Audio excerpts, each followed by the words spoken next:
All right. Well, it is January 4th, 2024. Happy New Year, Mike. Thank you. Happy New Year to you. Thank you. As you can see, I'm in the home of Mike Harris here, my friend, and FO with 2-5 in 1967 and 1968. And we are continuing Mike's story of his time in Vietnam. So, Mike, we last left off with your cat patrol. So, what followed after that? Well, I went back to Anwar, um, and I ended up going and rejoining Echo Company, which was out at Phulock 6. They were running daily patrols in in the Funans. There was a network of villas in north of Anwar, a little northwest of Anwar. They went Funan 1 all the way to Funan 9, and they were enemies enemy storage spots. We would do these patrols consistently, and we would always find a cache of weapons and things like that.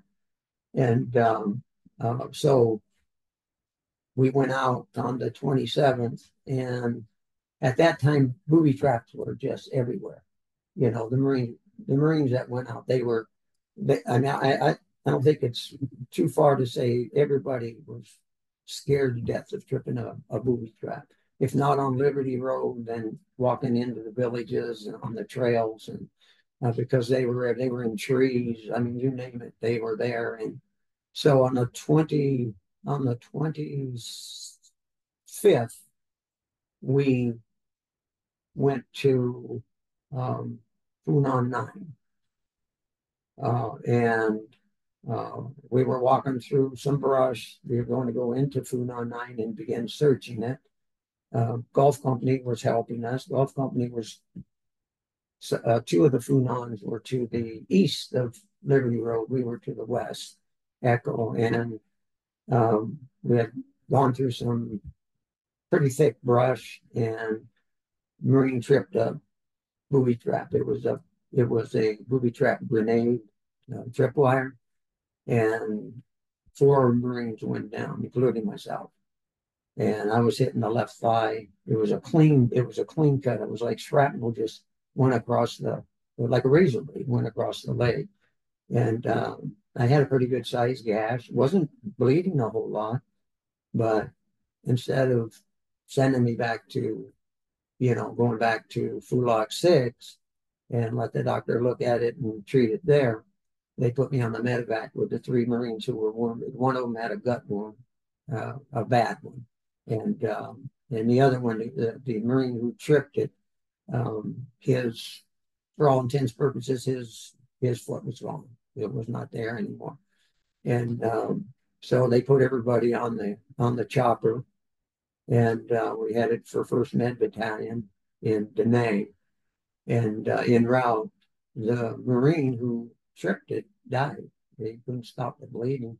And the Marine with the gut wound was still alive when we got there. Um, I walked to where I needed to go. I mean, I didn't need a stretcher, but they put me on a stretcher anyways. And went into First Med Battalion. They got a doctor over to me. They stitched it up. And um, that afternoon, I was back in Anwar. And then again, I waited um, about 3 or 4 days. I had to stay there. They didn't want me going on patrol, rip the stitches open, and I was anxious to go. I didn't want to be back at Anwar, and because all the lifers were there, and so I stayed there. And eventually, instead of joining Foodlock or going back to Foodlock 6, I stayed there, and I learned that Operation Essex was going to start on the 6th. I believe it was the 6th of November, and that I was to uh, Lieutenant Long's platoon was coming back to Anwar. Then we were going to be choppered. His platoon, I was going to go with. We were going to be choppered to Nonsan, and for Operation Essex, we were going to be the security for the headquarters company, because our battalion commander, Lieutenant Colonel McNaughton, was going to be there. We were sitting on a hill that overlooked Antenna Valley, and we could see everything that happened down in Antenna Valley when the helicopters landed on the 6th, I believe it was. But we uh, we got to Namsang on the 4th. On the 5th, we recon the position that was hand chosen by Marine Recon outfit that was told to find a good place for a company CP or for a battalion CP. And so Lieutenant Monk and the company or the platoon moved out, and on the 5th, we fought our way to the hill. A lot of sniper fire, a lot of automatic weapons fire. A couple casualties, which were medevac, and we made our way to the hill, and we didn't quite know what to do. We didn't know what to give any instructions. There's a big hill, so we set up on the slope. It was on the reverse slope of a hill, and we thought we were going to go back to Namsang that night, but they know you're going to stay out there. And I said, you're going to have 55 Marines out here. Whenever you had 55 Marines anywhere near Antenna Valley, it was insane. But to have them out there at nighttime, it was, but it was a little bit of the same at the Cap N1. Made the night defensive fires. I made fires to be actually brought down on us if the enemy overrun us. I mean, they knew we were there because they sniped at us, and we had one good firefight. And so we stayed the night there. Echo, 1st Platoon Echo with Lieutenant Long. He's probably the most competent first lieutenant I've ever known. Probably why he was chosen. And then the next morning, the command group arrived with Colonel McNaughton. He had some of his staff with him, and actually took a picture of him up on the mountain. And then we were just waiting for D-Day to start, and it was supposed to be 8:30, I think it was, but it turned out to be about half an hour later. And hotel was inserted first. They got into trouble right away. I mean, they immediately got on Captain Bowers, who was the CO at the time. This was on Colonel McNaughton because he gave the orders for the hotel company to attack towards Atbon 2. Atbon 2 was way back in Antenna Valley. And the company, when we could see it from the movie, we watched them. And the other companies were being inserted as this was happening, but I believe Mike Company was there, Mike 3-5, and Golf Company from our own battalion, and there were four companies that got inserted into Antenna Valley in that sense. But we watched hotel attack, which was said to be a fortified village at Atbon 2, and they hadn't gotten it was within 200 meters when the enemy opened up with heavy fire, and the Marines went forward as they were commanded to do, and some of them got tied up in barbed wire. The enemy had thrown barbed wire across the fortified trenches and everything, and they called for a retreat, a hotel company, then a re-engagement, another retreat, then a re-engagement. My buddy Ron DeFleur, who I went and relieved at Fulop 6 after I came back from the CAP unit. He was with Hotel. That was his regular company, and I talked to him years later, and he told me that eventually Captain Bowers wouldn't let anybody go out in the right side, try to bring the wounded Marines back, because every time they went out, then they had 2 or 3 more wounded that had to be. And he said he called them back and said that we can't help those Marines right now. And he said there was a Marine there who was not pissed and was not willing to go out there and get them, but he instructed. I don't know who instructed him. Might have been Colonel McNaughton, who I think made a lot of mistakes on that operation. But So uh, daylight, the rest of the units came in. I don't know what happened to. I just know hotel was in first. I know the other units got there. They were heavily engaged most of the day. I know hotel company ended up being surrounded that night. And I really talked to Ron on the phone. I had my radar operator raise him on his 81 tag. And I talked to him, and he was scared. He was scared. He was literally scared that they were going to be overrun. And fortunately, when morning came, they weren't. And then over the next 13, 14 days, it was just constant fighting. One company, then another.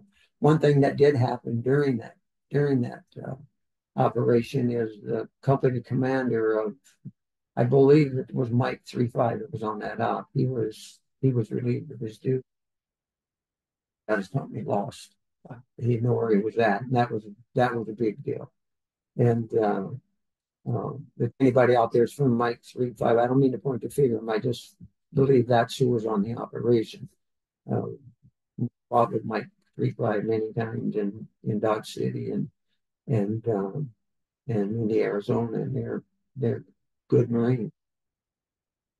It's not, because their CO got them lost. It's not on them. But they helicoptered in another officer who took command, and the fighting just continued. Later that day, on the first day, the airstrikes were continual, just round the clock. One fixed wing aircraft after another were dropping bombs, and they still wanted to get to those wounded, so they began dropping CS gas. And unfortunately, the CS gas, the wind was blowing back at the Marines, um, and it caused a lot of problems. We even got it on the hill there; we could smell it, and so um, the airstrikes continued throughout the day and night. They did not stop. The CS gas, thankfully, did, and everybody had gas masks. At that point, the Marine Corps in Vietnam, our battalion had started carrying our gas masks with us a couple of months before. And so they had gas masks, and um, they just waited out the night. All the companies just waited out the night, especially hotel who was surrounded. And when the morning came, it just became, for the next 11, 12 days, it was just patrolling, getting in firefights, patrolling, getting in firefights. It wasn't until about 6 or 7 days later that it began to slacken, and the enemy, I think, began to, melt back into the Quezon mountain range there. And but they left a rear guard behind to deal with any units that followed, and none did. But there was still enough enemy in there that the companies were still fighting on a daily basis. And by the 16th, there was no more fight. A lot of casualties from I think what Essex was, but hotel I think was into 20 dead, and at least that many wounded. And the rest of them I know all had casualties. Medevacs were coming and going all day, and in some cases even at night. And then the operation was terminated by Marine Regimental Headquarters because they had control over it. That's why Colonel McNaughton, the battalion commander, had control of the operation. And that was the one and only patrol I made on Operation Essex. They sent Lieutenant Longs, our platoon went down into the village that was below us, because Recon Mountain, which was to our west, said they saw enemy go into that village, and we went down and we went through the village, and we made no contact at all. Did you find any supplies, ammo, weapons, anything? Nothing. There was nothing. The battlefield was full. I don't know. They were recovering things for a while after that, but there was no hint. There wasn't many civilians in Antenna Valley anyways. They were removed during Operation Mississippi in 1966 because we couldn't protect them where they were. And so we gave them the option they were given the option in 1966, I think it was November, Operation Mississippi, to move back with them to Anwa, come back to Anwa. And the majority of them did, and that became the Duck resettlement um, bill. That was just northwest of Anwa. Got hit all the time, and gruesome enemy terrorism against those people. It was unbelievable. They weren't any safer there probably than they were, but at least we were close. You know, we could go to them the next day and see how bad it was, and so we were ordered back to Nansang on the. I think we got there on the 18th.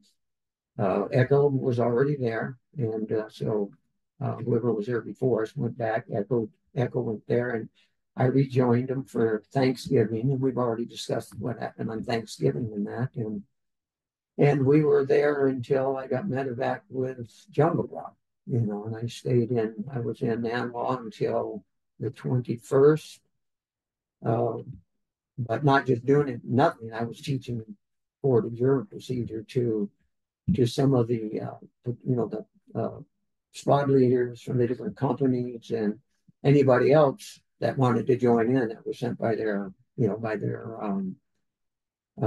COs. And so I spent the time doing that and just trying to get well, trying to stay out of the wet because that time it is the northern monsoon at that time. So it gets pretty wet. And I did that until the 21st, and then on the 22nd, the doc released me to full duty again. And the next day, I did a mine sweep with another second lieutenant, a brand new second lieutenant. I don't remember the company, but I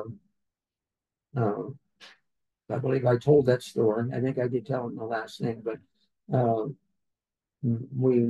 that mine sweep ended, and then it was a couple of days later, got called to company commander, who was Captain Sam McKee, who was our commanding officer at the time. Had a briefing. I was told I needed to go, and we went in. He said we were going to be part of an operation that was starting on the 25th of September for Kilo, I believe it was Kilo 35, that was going to be inserted first. We weren't going to be inserted until 2 days later. We actually got inserted near the Quezon Valley, but on the other side of the mountains, not in the valley.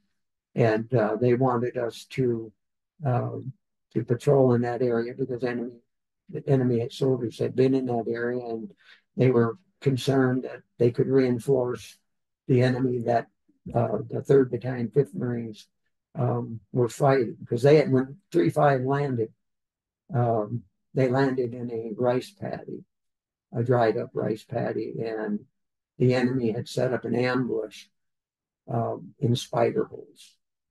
And in the village of Battalion, that's where the majority of the enemy ambushed Mike 3-5. They waited for the entire company to get on the ground, and then they opened fire at them, and you had dozens of enemy soldiers who were popping up out of these spider holes in the rice paddy and just taking these guys down.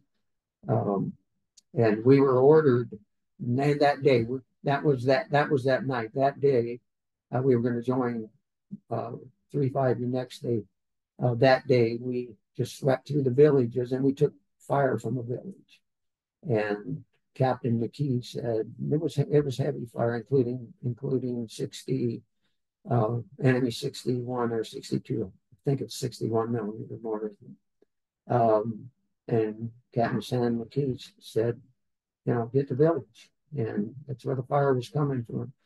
So I did, and during the fire mission, my radio operator, Ron, you've seen a picture of him with a camera around him. Yes, sir. I always had that camera with him, and he literally photographed the fire mission. And he took the pictures. I got the pictures still, and that was it for us that day. It was too late. Couldn't get helicopters come pick us up and bring us to where 3-5 was, the company from 3-5.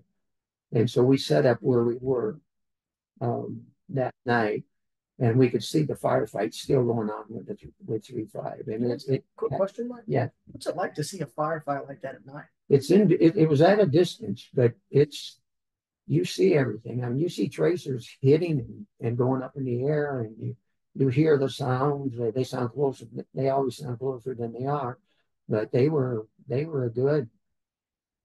I'd say good. I mean, they were far enough away where we were helicoptered in. I mean, that's the way it was, and but all you can do is think of what's happening to to the Marines and that. And we found out the next morning when they picked us up and we landed there, and there were body bags lined up, ponchos, body bags that everyone had a Marine in it. 19 is, I believe, what the number was, and we walked through their area to go to where we were told to take up position. And one of the Marines, when I walked through, one of the Marines with a company, it was the strangest thing I'd ever heard or anybody ever said to me in Vietnam. But he says, as we were walking through, he looked up at me and I could see the pain in his eye and the anguish. And he said, "I hope you guys get your asses kicked." He's talking about us Marines. And of course, Ron, he was livid. He wanted a piece of them. And I said, "Look at Ron, look around you. 19 of his buddies are there. Just move on." And some of the other guys heard it, and that's not the first time that's happened. I mean, but it's the first time I heard it. And so then for us, Operation Auburn started. The 5th Marines they took them out. They weren't, and they flew in Gulf Company. Now, missing from that company were 9 Marines. The 9 Marines had gotten separated, and they never found them until the next day when we came in. 3-5 left. We were already there. Our battalion commander at the time was who was our new battalion commander. It was not McNaughton. We had a new one. Right, Cheatham. Cheatham hadn't gotten there yet. That was in late December. But anyways, no, it was McNaughton. I'm sorry, it was Colonel McNaughton. I'll tell you why in a minute. But he landed with Gulf Company, and then the instructions were Echo Company would attack on the right side of the village because it was fortified, like most villages in Vietnam were. The villages were fortified, and that's where the enemy was. We were told that Gulf Company was to our left flank, but they were behind us. They weren't even with us. They were behind us, and because the village was not that big. I mean, it'd been a whole bunch of Marines converging into one area, and so Echo went first. They were a little bit behind us, but some were behind us too. We tried to cover as much area of the target area as we could, and so we moved out, and right away the enemy opened up. Marines and Echo that were in front went down, and then Captain McKee told me, mortar fire on the target, and I didn't have a very good view of the target. I mean, I couldn't see it. I told him, I said, "I need to move, sir. I need to move." And he asked me, "Where you're going?" "I want to go a little bit off to the left flank there. It gives me cover, and it gives me observation of the target." And so Ron and I took off over to that position, and it was one of the loveliest targets I'd ever seen. The enemy that were there. We didn't know the other enemy left. They left rear guard behind to keep us from following them. And so I just fired mission, just firing until I was told to stop. The Marines then picked up again, and they walked or they picked up, started marching toward that target, and um, took a few sniper rounds, but the enemy we thought had vacated the village, and so we walked in. Me and Ron walked to a deco company. Captain McKee said, "Don't you go into the village first. You walk behind, you know, wait till the rest of the company gets there and you get in between them. Don't go in." So we did. We did what they said, and we walked into the village. And Ron and I walked out off the one way. We came through a tree line and um, came face to face with an NBA soldier. He was he was there. He didn't wasn't even prepared to shoot no more than I was with my M16, or Ron was with his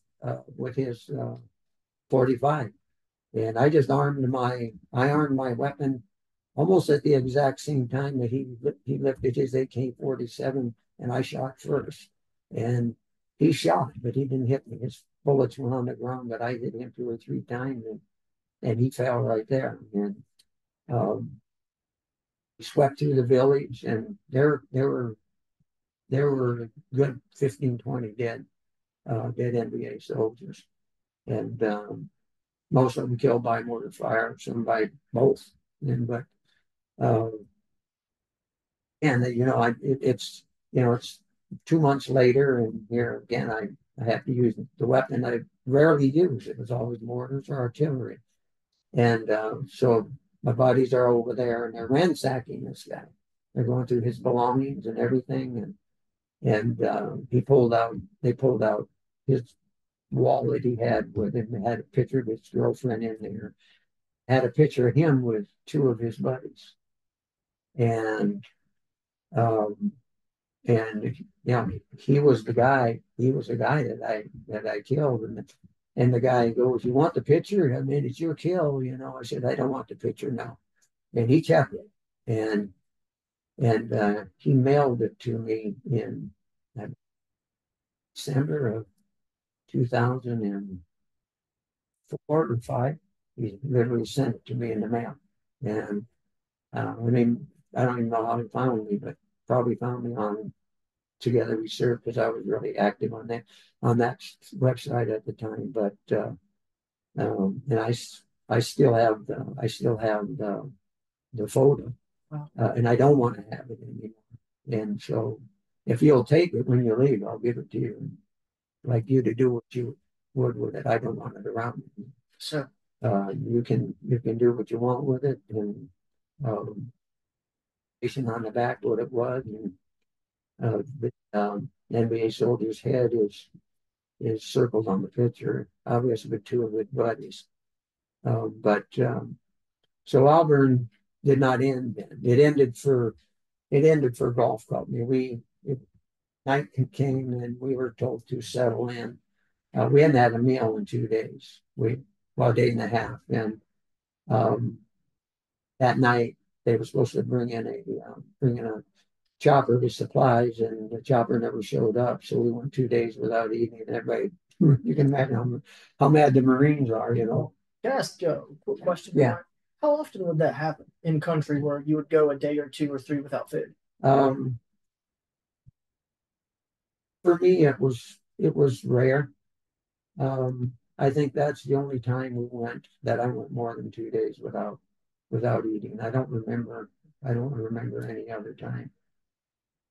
Because usually they're very good at getting in supplies, but we don't know what happened. They just didn't bring them. I know a friend of mine found a can of ham and eggs chopped just laying there, and he couldn't give it away. Nobody wanted to eat that crap. It was the worst. Whoever made that meal was absolutely not a cook or a connoisseur. But we got resupplied the next morning. But we got probed. We got probed all night during. We set up our perimeter, and we got probed all night. And so a golf company was able to get out. And the strangest thing, Colonel McNaughton didn't get out. He was stuck there with us for some reason. He wanted to go back with him. I mean, he demanded to be picked up in his private helicopter. He had his own helicopter. man needed to be picked up. He didn't want to spend the night out in the bush with the grunts at nighttime. And he didn't endear himself to anybody that night. I mean,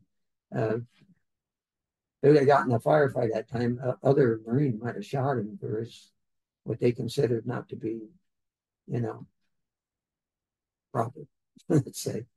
So the next morning, he did get out. Echo Company then was told we were going to patrol, sweep all the villages between Bow and Dom, which was located in near a place called Christmasville. It was named Christmasville because of the operation they had there in Christmas of 1966, just a month before I got there. And it was bad. The Marines got hit there, and Echo Company was one of them. And so we had to sweep from there all the way to Fulok 6, where when we got to Fulok 6, we were told we'd catch trucks back to Anwa. So we did that. It was, it's 3 days of it's slow. People don't realize you just don't. It's not Fulok 6 wasn't maybe 4 miles away, but you just don't go through it, walk through a village. It takes time to search a village, and you gotta take precautions. It's also heavily booby trapped, and so each night we'd find a place to set up. And there's one particular night in question, the enemy. There was fewer and fewer probes of our position, and eventually the last couple of days there were none. But on this day, which was the 28th of December, we set in for the night. It was still dusk, but we were setting in, and Ron and I were sitting there talking, and I was talking to Lieutenant Long, and Lieutenant Long had his map open, and he was pointing stuff out that were night defensive fires and things like that. He wanted illumination. They want illumination. Captain McKee always had his XO do that stuff. And then we had a gun crew was next to us, an M60 gun crew, and they were just preparing, for the night, getting ready with their gun and everything. And the enemy soldier came in and tossed a potato mash and tossed it at the gun. And Lance Corporal Larry Hastings died on the grenade. And that was the oddest thing, but it didn't go off. I mean, it was a dud. Potato masher. I mean, they're good grenades, and this grenade did not go off. It did not go off. Me, Ron, the gun crew, we're all within at least wounding distance of it, and the gun crew within killing distance of it.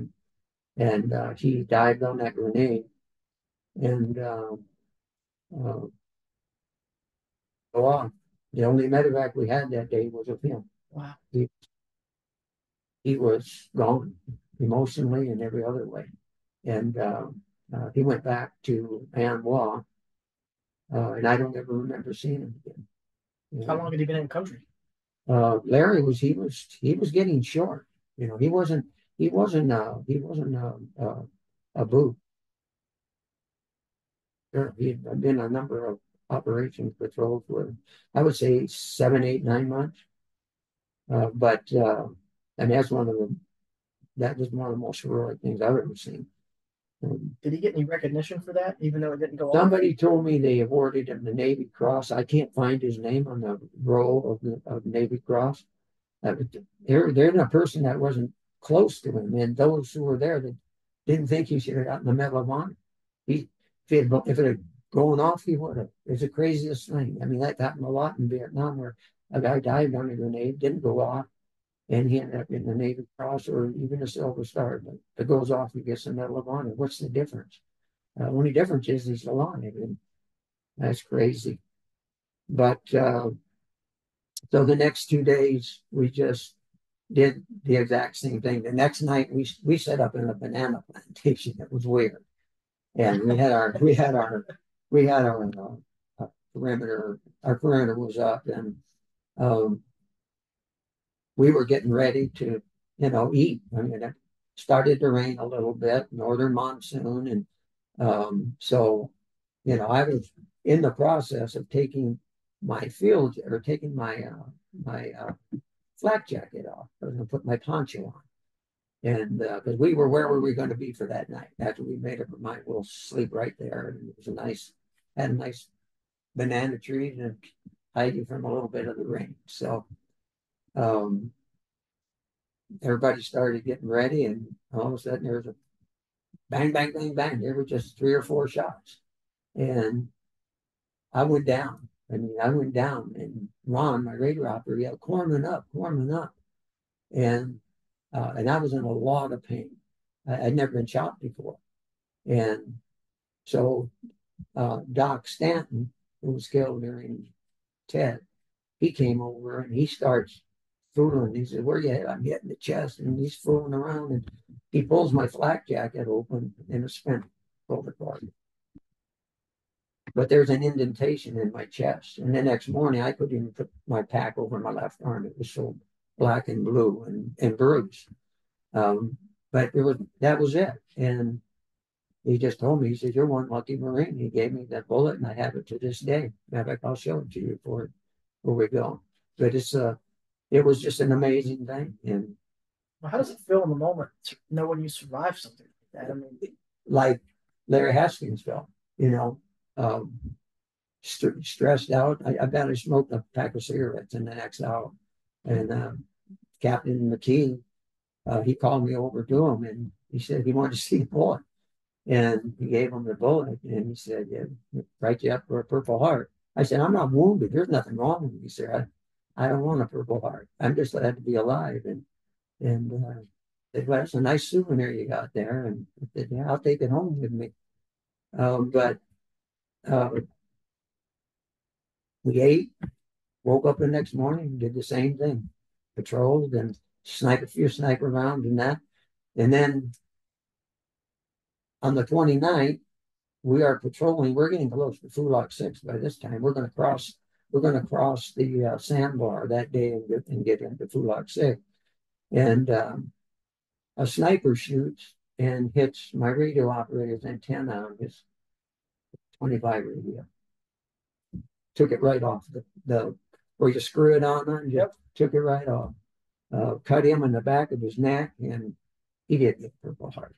He took it, and I would have too, because he was bleeding, and he was the same way as Larry was, same way as I was. He was inches from being dead. I mean, but it actually got written up in Stars and Stripes, and I never saw those. I never saw the article. Some of the guys at AMLOG said they did see it.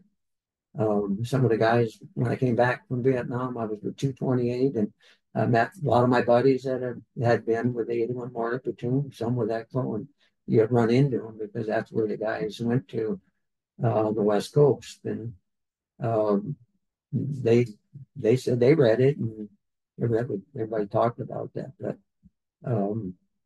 for, we were lucky to be alive. it's a lucky Really. FO team back to back. Yeah, 2 days back to back, and then we got to Fulak 6. The convoy from Da Nang was late.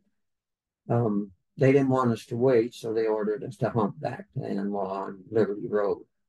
And Liberty Road had been swept that morning. So we're now waiting for the truck to clear north,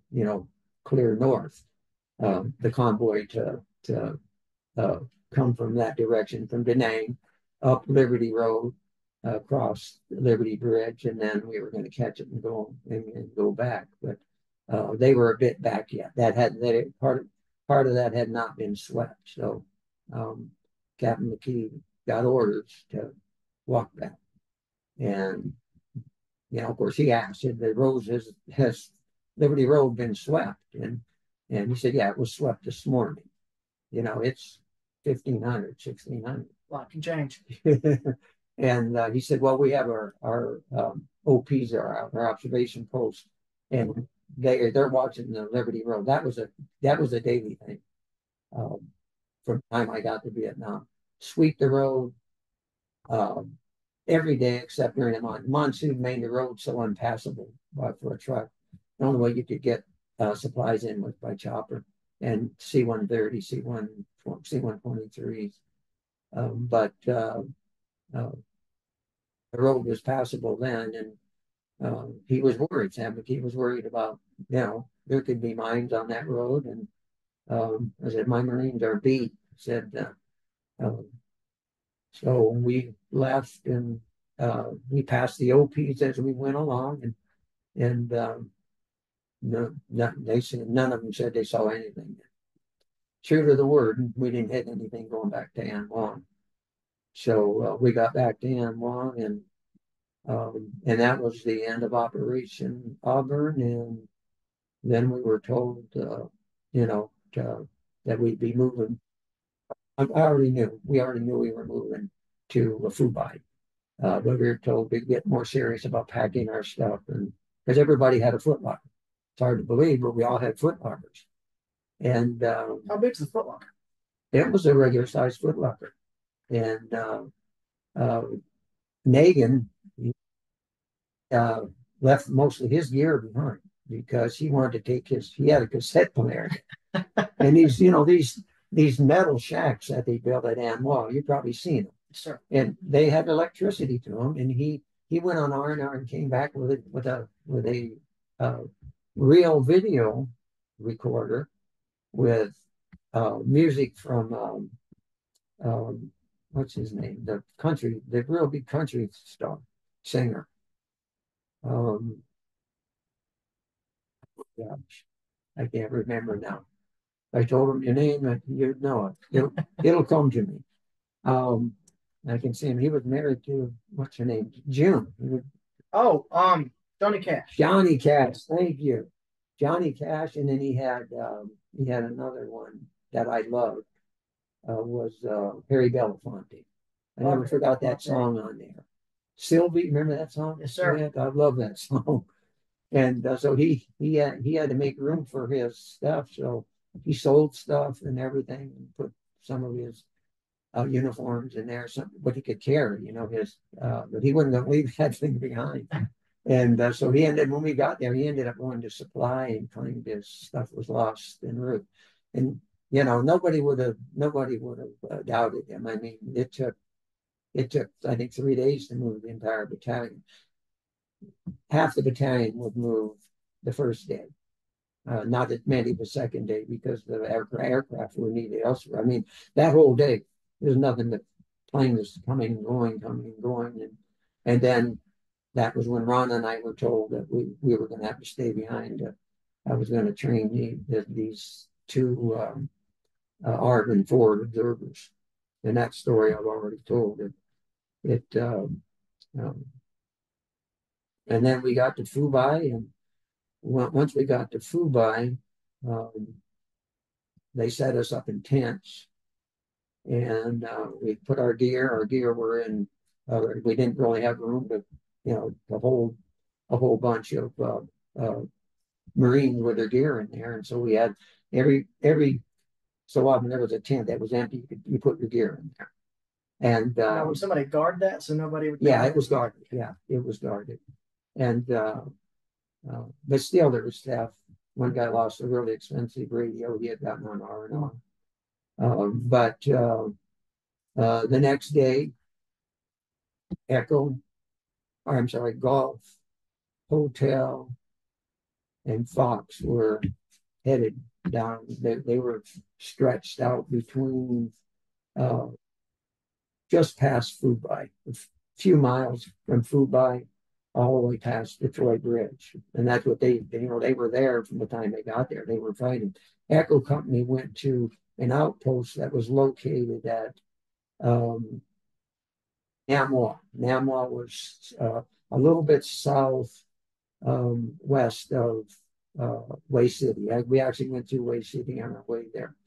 And the leading into Nam Hoa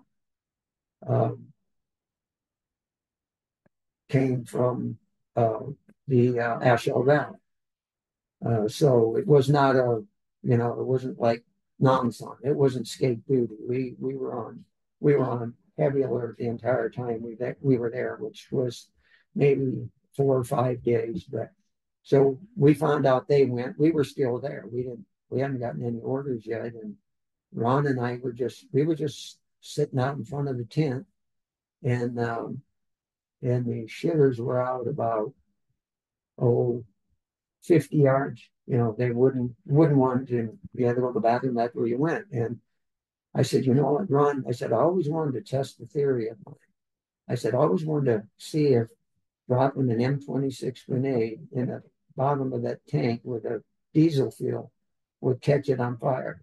Because, you really had to have heat to get to burn diesel fuel when you had to burn the shitters when you came to Vietnam. That's what the new guys did. They had to burn the crackers, and you're sitting there with that light. That light. You got paper on a stick. You're trying to light it, and so I said, "What do you think? What do you think?" I said, "You think if I dropped an M26 in there, it would start on fire?"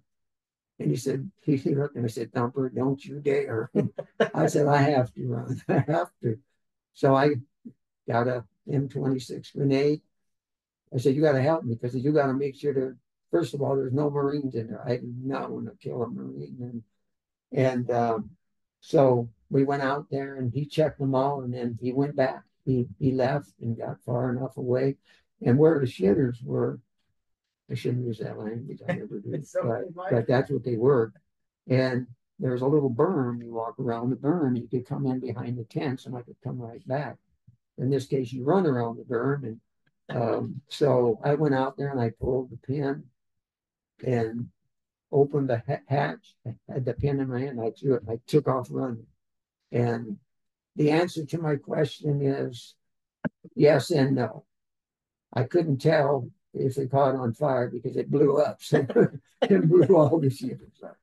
And I came back around. And when I came back around, everybody was yelling, "Incoming, incoming." One thing we got at Phubai all the time was incoming rockets. Rockets were a daily thing, and not just a few. Rockets were flying through that place. And Ron and I, we busted a flap, and it was, I don't think anybody knew any better. They do now. But the Marine Corps, I may get a bill from the Marine Corps. But I just had to see it, and there was no danger. I made sure that I would have been stupid enough to do it if there was any danger of any Marine being in there. But it was probably the most comical thing I did. Mike, that'd be a good title for a book. I blew up the shitters. Yeah, short book.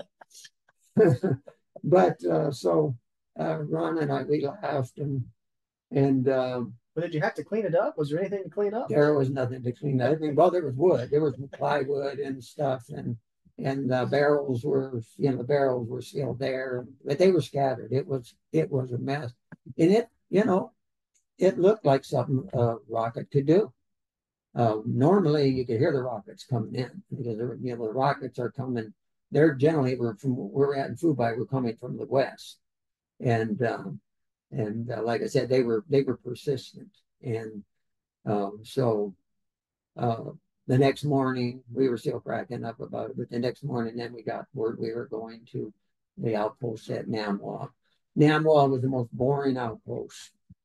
They said, "Oh, there's a lot of action there, a lot of NVA," and I said, "Good," because at that point, it's about 18th or 19th of January. So I'm 31 days from going home.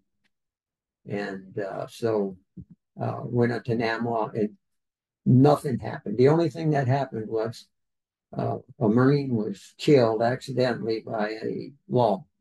I don't know what he was doing to it, but the law went off in his bunker. Jesus. And it destroyed him, wounded another Marine, and I've got pictures of the M16s that were in there when it blew. And the M16s are trash, and I have them somewhere. And but that was the only action that happened there. And that was, they still don't know what happened. I mean, I didn't hear before I left, and the other Marine was badly wounded, and whether he even came back and told anybody. But uh, then that afternoon, we were told we had to destroy a lot of HE uh, because the lot numbers on them were bad, and we were told to destroy them. So the engineers, there was engineers there. The Army had been there before we were, and they still had two of their quad 40s or their quad 50s there, and they had a twin 40 there, and so the engineers were already there. They were Army engineers, and they gathered up all our ammo and uh, out about 300 meters, and in a hole. There was a hole from our outpost and went down like this, and they put all the ammo there that was bad, and they set uh, uh, and used fuses. They used it where they were far enough away from it when they command detonated. And they waited till everybody was safe and they blew it up. I also got a picture of that. I'm sorry, it was not HE. It was illumination rounds that were bad, and that's what they blew. They blew the illumination rounds. I had a picture of that too. I didn't get that.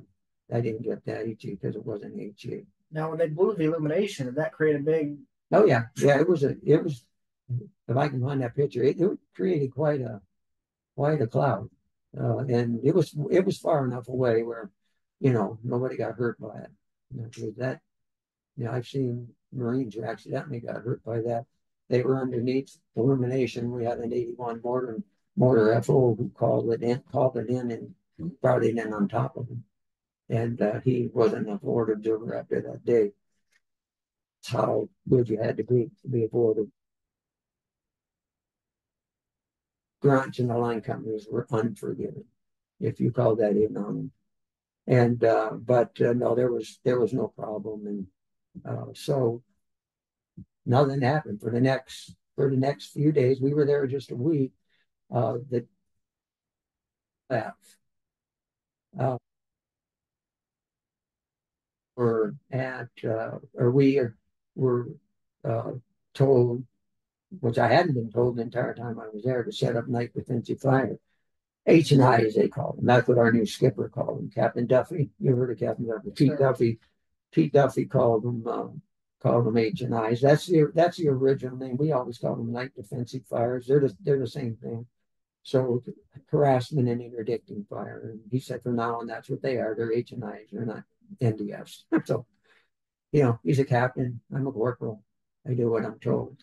So I wrote him out, and he said, when you write them out, give them to me. And I wrote them out like I normally did with the sequence. I was fine. And he would always ask me. He did it at Anwar, or he did it back at Anwar when he took over command of the company for one day. But he would want justification for me firing at that particular particular target. And this night I did it, gave him, or this afternoon, I gave him the 81s. He looked at them, and an hour or two later, his runner brought him back and said he wants a copy. And I said, well, I'll have to make a copy. So I said, I need that copy to make the copy. So I made the copy, and then I went and I gave Captain Duffy a copy. And he had the original. I had the copy. And that night they started finding our H&Is at about 0900. And I had 3 or 4 particular targets I wanted. They were all routes that could be used by the enemy to get to us. And I wanted to keep the enemy on us. So I'd have them fire two or three rounds, sometimes only one round, on that trail or the side of that mountain, on that reverse slope, any place the enemy could move and get to us. And he liked that. He liked my H&Is. And so everybody, was set in for the night. It was dark time, and 0900, one of the H&Is fired. 15 minutes, another one fired, and then the one at 0930 fired. And um, and next thing I know, somebody's running over towards the 81 platoon or the 81 mortars. We had two mortars there, and telling us ceasefire, ceasefire. And Captain Duffy is there, and he goes, Harris, he said in my office, and I went over and I said, we're just getting word. We don't know if this is true, but the CAP unit in the area is reporting that the village at 748-124, which I've never forgotten, the grid, was hit by mortar rounds. And said, "Do you have your?" He said, "I want to see your H&Is." And I said, "Well, we're firing the same H&Is that I gave you, sir." And I didn't put any round on the village, I just didn't. Say, "Well, I want to see your H&I." So I went to Corporal, what was his name, Johnson, no, that wasn't Johnson, it was Thompson, who was our ammo sergeant. He's responsible for, getting the gun set up and everything to fire them. And I said, "I need the H&Is. I said, "Skipper wants to see them." And he said, "You're aware that we may have dropped some mortar around on top of the village." I said, I've heard the rumor, but it's not been confirmed yet. I'll let you know if it is."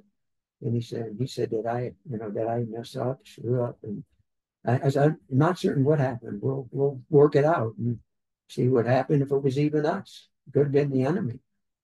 And so we went, and I gave my H&Is to Captain Duffy, and he sitting in his bunker there, and he's got a desk made out of, he's got some sandbags across it with a piece of wood, and he's looking at them, and he said, his exact words was, "Stumper, you deaf." And I said, "What, sir?" I said, what is it?" He said, "Turn them on." He says, look at that third H&I you just fired." And I looked at it, and he said, "Do you have your map?" And I said, "Yes, sir." I said, isn't that the," he said, "Look at the other one. Look at my copy." And there was an error, big error. And I said, "It was my fault. I mean, don't blame the mortar guys. They fired it where I told them to fire it." And 748-124, and I never forgot that ever. It would be on my mind till the day I died. But he said, "Well," he said, nothing can be done about it today, but it's going to be an investigation." And I said, "Well, you just make sure you point the finger at me. Nobody else in that platoon, the mortar platoon, does not deserve any of the blame. It was me. I made the error." So the next morning, he told Lieutenant Long, he said, I want you to go down into the village. I want you to meet with the village chief and there's some of the CAP guys are going to be there." And he said, "I want you to take Harris with you so he can see his handiwork." And that was his exact word. That's the exact word he said. So he can see his handiwork. And I was already reeling as it was. And but I didn't know at that time that the two rounds went through the hooch of a woman who was pregnant, and she had two kids. Her husband wasn't home at the time that the mortar round went through. Killed her, blew the baby out of her womb, and killed her two kids. And, it was, it was bad. I mean, it was as bad a thing that I'd ever seen or even ever done. But I went in Lieutenant Long and said, Lieutenant Long said, "Don't worry about it. These things happen in Vietnam. You don't like them to happen. Nobody does." But told me to my face. He said, "Had it been me, I would not have asked you for make two copies of the Chennai's. One copy was sufficient." He okayed it. or you should have kept the, you should have kept the original. And so we sat there, we talked. The husband was there. He wasn't there at night, and all my buddies said, "Where do you think the husband went? He probably was out he was with his friends setting an ambush up for a Marine patrol or something that walked through and trying to make me feel better. But nothing could make me feel better. Uh,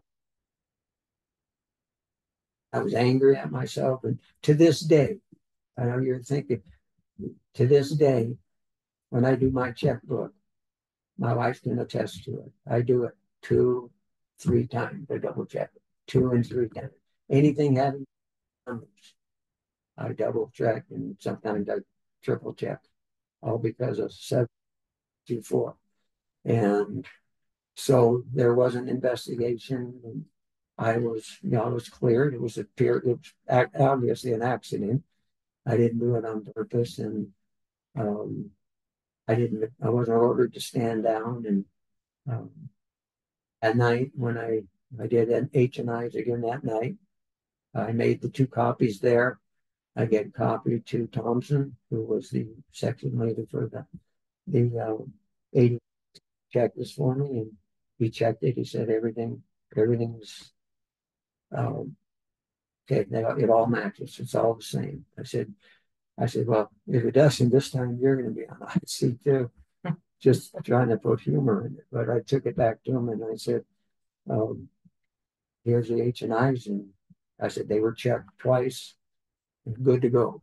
And so he called me back later and said, want to know about this H&I right here. I said, it's one of the ones that we fired the other night. It's obviously didn't get any rounds that night.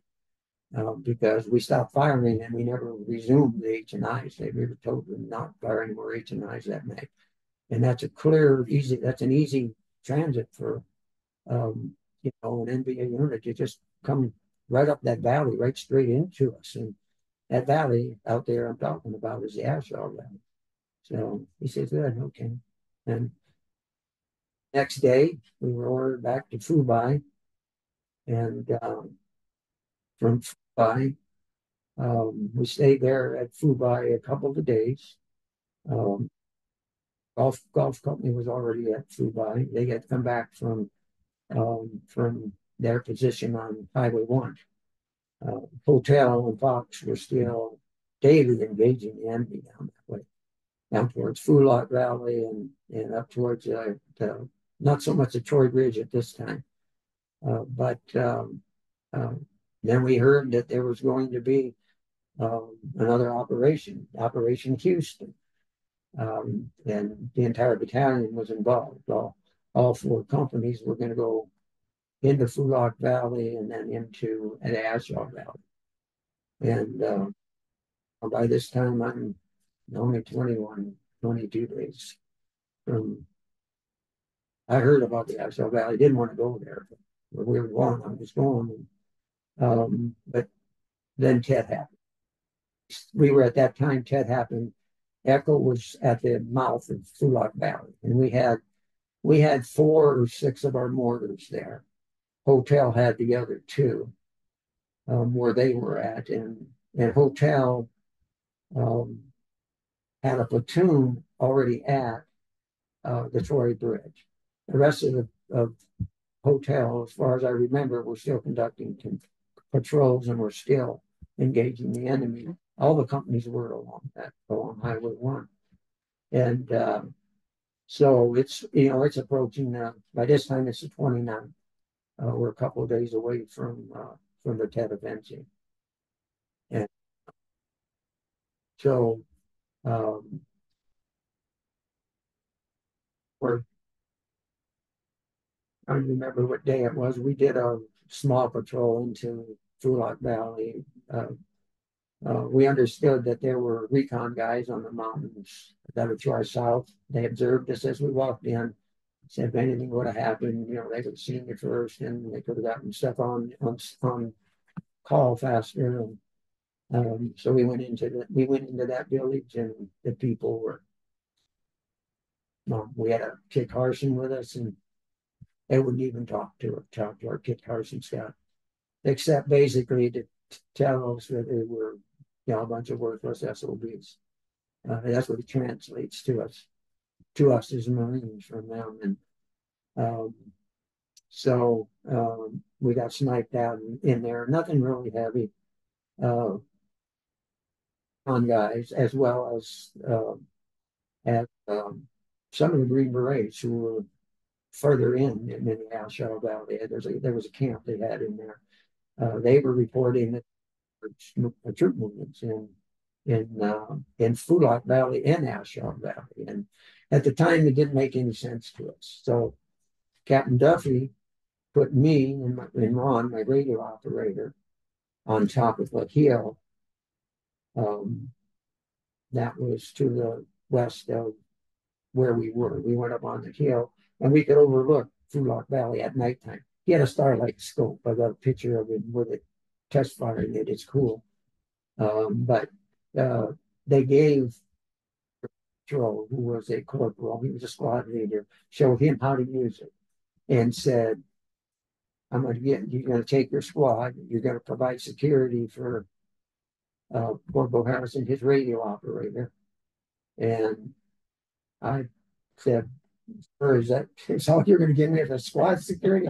I usually get a company, sometimes a platoon, but I've been on mostly platoon patrols, company ops, And he said, you'll be fine. He said, this is my best squad leader and the best squad in the Echo Company. So, and he's going to look, these guys are going to be trained. He's going to teach them how to use the starlight scope.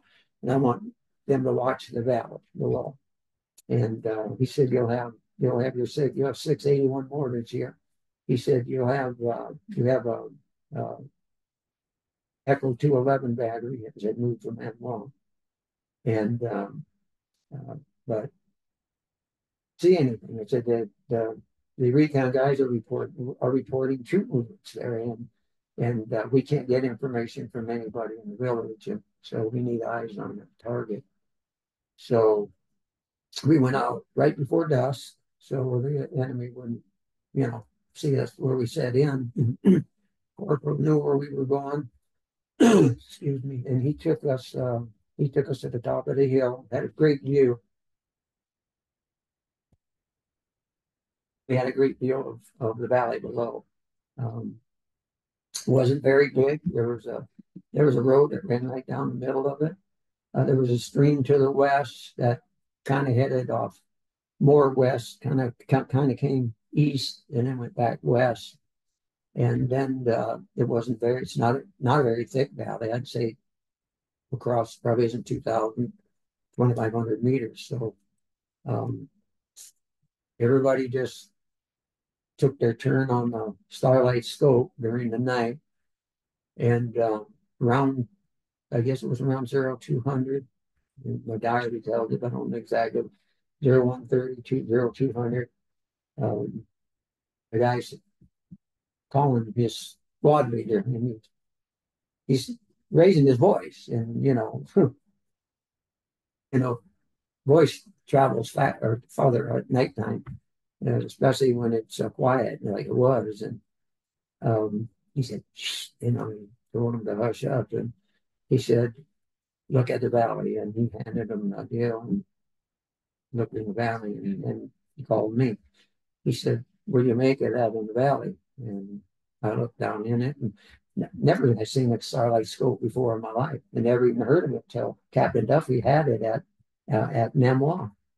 And he says, well, I'll set it for you. And he said, if you need to adjust it, our eyes might be different. He showed me what to do. And I looked through it, and I said, I still don't get it. And finally, I figured it out and got it. And I said, oh, that's a buku bunch of NVA. And he said, they're headed towards the Ashell. And, you go to the Ashell, and if you're going to the Ashell, and if you're on your way to Hue City, you're going to go through the Ashell Valley if you're there. That's the easiest way to get there. Ashell through Namwa, right up into Hue. And but I didn't know what to think of it, so he called back to Captain Duffy and telling him what we're seeing. And he says, well, put Corporal Harris on. I said, yes, sir. And he said, well, got 81 mortars here. He said, what do you think the how many do you think there are? What do you think this is? Troop? I said, I can tell, sir. It's even with a starlight scope, it's hard because wasn't a clear night. It was clear enough to see. But I said, there's enough movement to many people believe there's at least a couple hundred, maybe more. And he said, okay, take them under fire. And so I called down to I called down to the 81s, and I told him I want to try bracketing the target. I don't know if I can because the scope isn't that good, and if I fire illumination, I mean, I can light the place up, but they're going to scatter. I said I'd like to get them flat out, right away, and if I can get as many of them as I can. But so I did. That's what I did. I had one gun fired to one position, one on another, one in here, and one dead center. 5 of the 6 guns, and the other one I said, told them when I start firing illumination, I want you to give it to me. Don't fire it. Don't fire it till I tell you to. And then so started firing 81s. And I said, you don't use up all your ammo. Fire around, and definitely um, careful of not running out of ammo. We might need it. So they started firing, each gun firing one at a time. That way, if one hit over here and these guys scatter over here, they get that way. It's the purpose of bracket, no matter where they run, you got them. And so we did that for the better part of 35, 40 minutes, and the valley was clear. I fired illumination and couldn't see anything, nothing. And there's only one village there, and that was a village we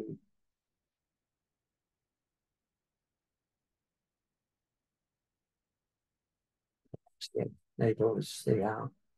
And but if we did hit it, we hit it. I mean, it's not like what just happened at Namor. And so, same thing. We came down that morning. We moved that night. The corporal squad leader asked permission to move to a different position, in case the enemy spotted us or sent somebody, they gave him permission. So he moved us, and we're just in dark, we're tripping and falling and trying to get to it. And we got to it. We stayed there the rest of the night, and they ordered us in about 0700. And there was a guy from S2 there. I took it. I wasn't, I didn't. No demon would have to do. I took it that was the intelligence, and they started interviewing everybody. And the grunts that went up there didn't interview because I was over with the mortar guys and kept saying, well, said the 81 at Bo might know more than we do. And they kept saying that. And he said, well, where is the 81 at Bo? And he says, well, where were the 81 mortars? And he says, I need him. So I walked in, and he asked me to sit down. So he said, I need to know. We don't have a consensus of how many enemy soldiers were in the valley last night. What do you think there was? What's your best average?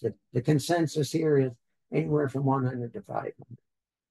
And I said, well, sir, to tell you the truth, I couldn't call any of them a liar. There were a lot of enemy soldiers down there. But with a starlight scope, which gives you only limited vision, you can only see so much. It's scope in the beginning, only about, yay big. I can't see in front and back, but I scanned. And if you take your pick, and he said, what do you say? I don't know what you think. And I said, I reported 200 at first. I now would probably up that a little, say 250 to 300. But I'm not saying there couldn't be more, and I'm not saying there couldn't be less. I saw what I saw. And the dark night, the starlight scope only works when the stars are out, especially when the moon's out. And we had none of that. It was intermittent clouds, clouds opening, clouds, and it wasn't the perfect night.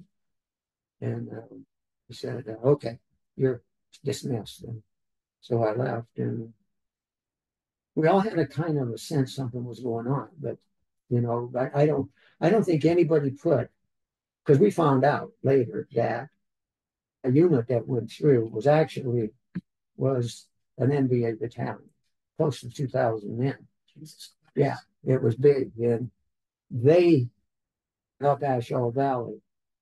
They went through Namwa. Well, Namwa had been taken over by the Army. I found this out from who told me that? Captain Kinder, when I visited him in 1996. I went and visited him. He had made contact with me again, and he told me, I think I told you before that he was going to write me up for the Silver Star for Operation Ballistic Charger. And he said I did the paperwork, but I didn't submit it because I got transferred to headquarters, First Marine Division in Da Nang. And I submitted it, but I didn't fill out the proper papers, I know. And he says, he said, I want to do it. I want to right that wrong. But we had made plans for me and Bonnie to go down and visit him and his wife. And he had told me, he said, I want you to know that Namwa, that place that Captain Duffy and the company was at,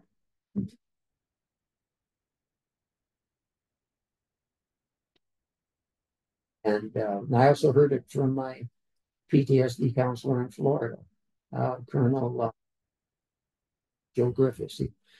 He commanded 1-5, and he told me the exact same thing. So when he told me, I knew it was true. And he said he killed every one of them, and then they went right into way. And so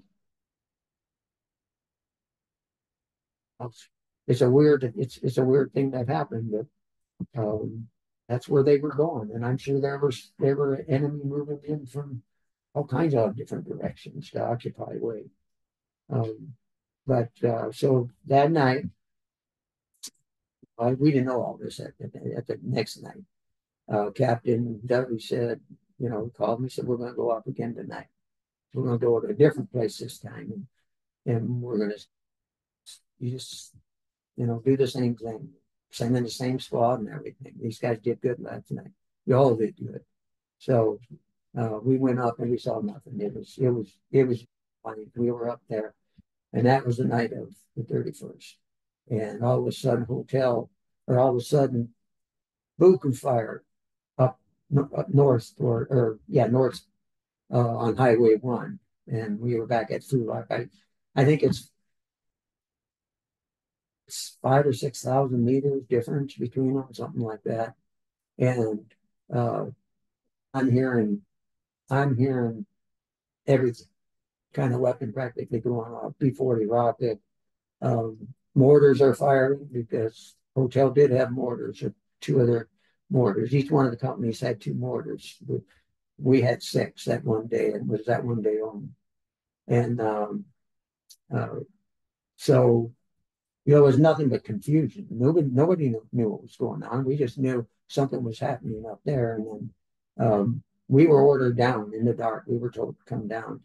And so we made our way down, and they said the Troy River Bridge is attacked right now. And Captain Duffy told me that the Arvin that were there, they left the platoon of hotel company alone. They they retreated and left hotel there alone. And I said, alone? I said, there was enough of them there when we were there, sir. And split. He said, what I'm being told. That's what's coming over the radio. And I said, well, he said, what are we supposed to do? I mean, he said, well, right now, we don't know. Nobody knows what's going on. We didn't know about Hue City. We didn't know about attack throughout Vietnam. We did know the night before in Da Nang, there was a terror attack, and then we forced attacked earlier than they were supposed to by one day. But none of us knew what the intelligence reports were showing were saying, because we weren't getting any intelligence. Nobody knew if we were supposed to move and help hotel company. I'm almost certain we were the closest to them. We might not have been, because we were still all spread along Highway 1. And so we had just come down from the mountain, And we got the word that the entire company was going to move to Troy River Bridge, except we were not going to go there on Highway 1. We weren't taking Highway 1. Uh, which meant we had to go through the countryside to get there. We had to go through the paddies, and um, I'm going to give you a copy of Hoffman and my good friend. He was with other that trip that we made to Good Morning America. And he wrote the best paper on what it was like that night traveling to get to the Troy River Bridge. You can imagine rice paddies with water in them. And then we came through villages, and then we came into rice paddies, and then we came into foliage and, cooney grass in one place. And finally got there. And by the time we get there, sun's coming up, and hotel, I mean, they had been shot to hell. Didn't have a lot of casualties, but they had dead, and they had wounded, and choppers were coming in, and we found out the Harvins did leave, not all of them, but most of them, and then we got word that we were to take over um, um, Troy River Bridge, and the rest of the hotel went and joined the hotel company. And at this time, I understand that Gulf and Fox were near, from what I remember, they were near Phubai. Because I don't know if it was Fox or Gulf who went in first to Hue City. I know one of them did. My mind says Fox. Golf. It was Gulf, okay. Golf followed yeah. Alpha 1-1 after Alpha 1-1 got ambushed. Yeah. They were there first, Alpha 1-1. And so Captain Duffy being told that, Captain Colonel Cheatham said, we're all going to end up in Hue City. It's under attack. And he said, we've been told, then he said, not 2 hours later, we've been told to stand down. They're going to just send in a company to mop up. They're just going to mop it up. The NVA have, they've taken control of part of the city. And they said McAbee. I didn't know what McAbee was. Well, I didn't know where it was or what it was. And so they sent them in there to mop up. And I said, okay, so we're staying here. He said, maybe we're staying here. Well, Ron, my friend Ron before, turns out he's on R&R. Korea. That's him. He would meet his wife young there, and they would get married later on. He did 2 tours, but he was on R&R. He was due back in a day or two. And Captain Christmas, this is Captain Duffy telling me this, and Captain Duffy is telling me, or Captain Christmas is telling me that he doesn't want to go into Hue City without his 81 forward observer, because he says that he believes that's all we'll be able to shoot, and won't let us. I'm sure they're not going to let us shoot artillery or airstrikes or anything on that city. And I volunteered you, is what he said. He said, I volunteered you. And so I said, what is today, sir? The 2nd? It said, I have 11 days left. Or 19. I have 18 days. I'm due to fly to Da Nang on the 20th to go home. And I said, when do I leave? And he said, immediately, because you're going to be going into Hue City with me. So up the road from where Troy River Bridge was, there was a Seabee. The Seabees were building an outpost, and that outpost would become relative to my story later. But they were up there building concrete bunkers on this outpost. They had ships. There was the Seabee unit was in Phubai, but there was also ships offshore, and because where we were at, you could see the ocean. They were off of Highway 1, and they would fly materials from the vessels and drop them off there, and they would build the outpost. And so they would also bring stuff in by truck. And so he said, when the Phubai truck comes in for their last run, You jump on it and you go in and you report to your company commander. And he said, and you tell him, because he's the one that told me that. So I did. I hopped on the convoy, and I went into Phubai, reported to my CO, and he said, you're going to be going to Hue City with hotel company. And said, yes, sir. I said, I don't even know where hotel company is right now. And he said that they'll be here shortly. And so I stayed there at the 81, their tents where we stayed when we were there. And I finally got the word near the end of the day that where they were. And I went over there and they were there. And when I got there, Ron was there. And I said, well, Ron, I thought you were on R9. He said, no. He said, I got back this morning and I reported the hotel company. And I said, well, I'm supposed to go into Hue City with a hotel company right now. And he said, well, there's no need for you to go. You're sure. Don't go with us. He said, go back and tell them. He said, I don't know what's going on. There's a mix up. So I went back to platoon headquarters and I said, Ron DeFore is with hotel company. Oh, what? And he said, yes, he's with hotel company. Getting ready to go with them.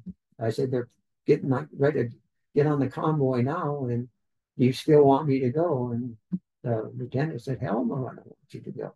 What I want you to do is get on the truck and go right back to Echo Company because Captain Duffy Bitch seriously to hire us. And he wants his 81 forward observer back. And so you need to get back there as soon as you can. And I said, all right, sir. So I left and I didn't know how to get there. I went back to the company area and I said, how do I get back to the Troy Bridge? And he said, well, you get a convoy. He said, Captain Norton, well, I knew Captain Norton. He was a CO of Echo Company for like 2 weeks. And I said, no, Captain, well, he's commanding, he's doing all the convoys going south and north. And he said, "Go see him, and he'll get you on a convoy." And I said, and that was on the third, I believe it was the third. I think Captain Christmas went in the day before hotel. Not sure. I know he was there when I went in.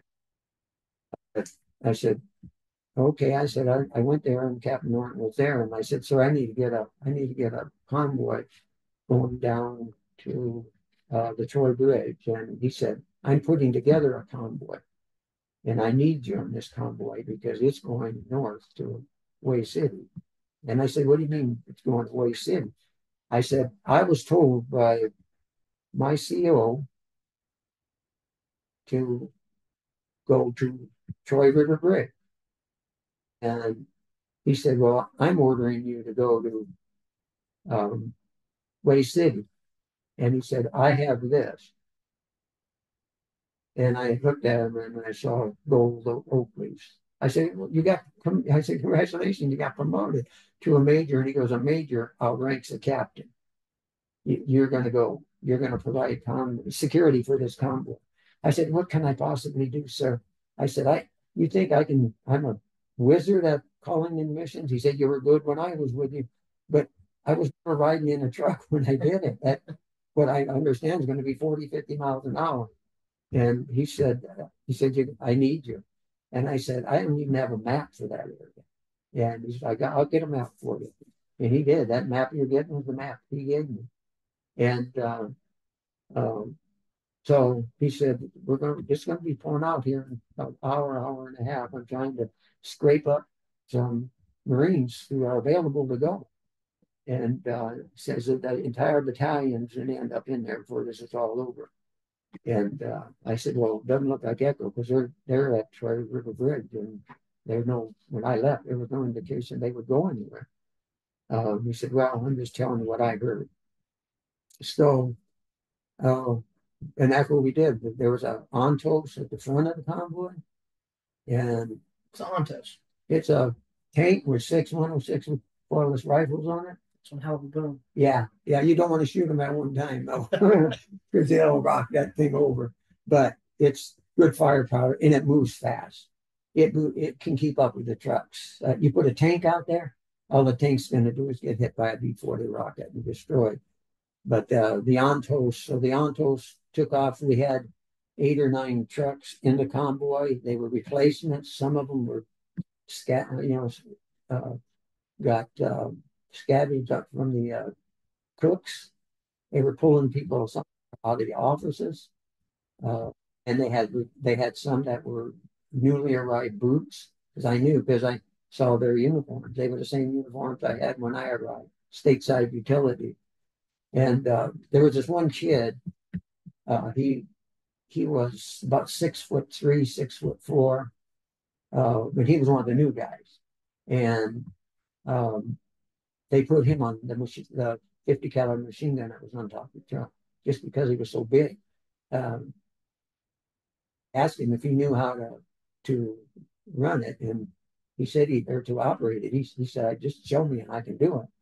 And he said, "I came from a farm. I fix everything in the farm in Iowa." And so he showed him, and he said, "I got it." And so it took off, and it went down. We had gone down, and we had gotten we weren't far from the Anku Bridge across that canal there, the Food Camp Canal, and it opened up from both sides. And um, I mean, the fire was hot. One of the Antos, the one in the rear, took a hit but kept going. And the Marines on the truck, when these guys were so green, they didn't even know to just fire. A lot of them were scared. I looked at them and they just scared to death. Who wouldn't be? You're thrust into a situation like this, and you're going by truck. You think it's going to be easy, and next thing you know, you're being hit from both sides. And of course, I can't call a fire mission in this. There's just no way. I mean, we're moving away from the target, and so all I do is I'm just shooting my M16. I have my radio operator, which I got um, from uh, Major Norton. I keep calling him Captain Norton today. But he gave me a radio because I lost Ron. I forgot to tell you about him. Back at the Troy River Bridge, Ron disappeared. I never saw him again before I left Vietnam. We've been together almost 10 months, and I never saw him again from that point. And so he gave me a radio operator, and he knew how to call for fire, but I didn't call for fire there. I couldn't.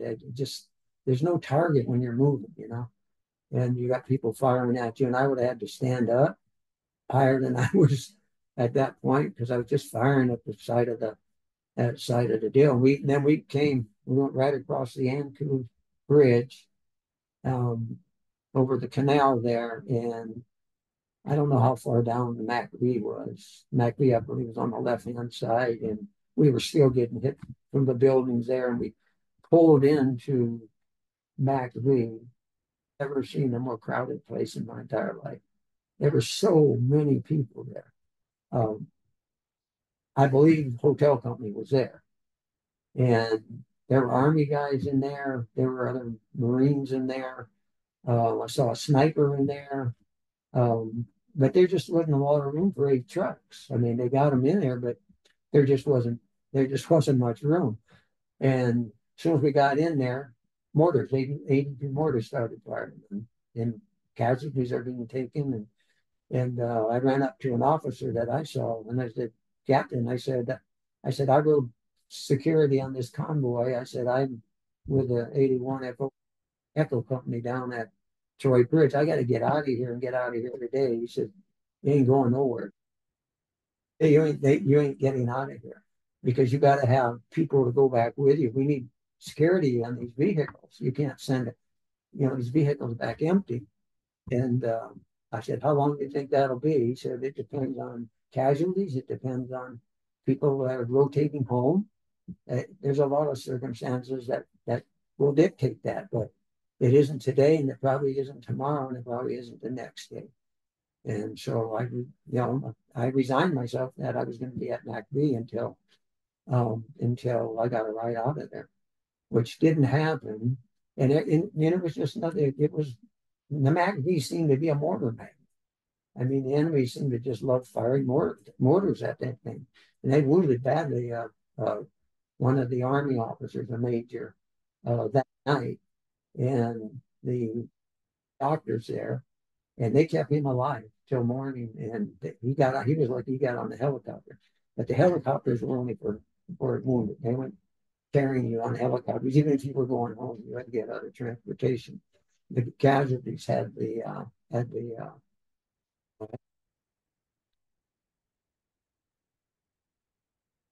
way of you know what I mean. They had it, and so I didn't get out of there and I listened to the fighting. I listened to the house fighting. I listened to it on the radio on hotel companies TAC. I listened to Ron before who was there. Um, his radio operator, forgot his name. And then he had Charlie Brown. We called him Charlie Brown. Ron was training him. His name was Byron Lee Brown. He was a PFC. And when I was in Ann Wall, he came to me because I was at the time he got there in November of '67. I was training most of the 81 FOs that one guys that one who said they want to be an FO, and I tried to persuade him not to. I wasn't real comfortable with him. He was too gung ho and reminded me of me when I was out there.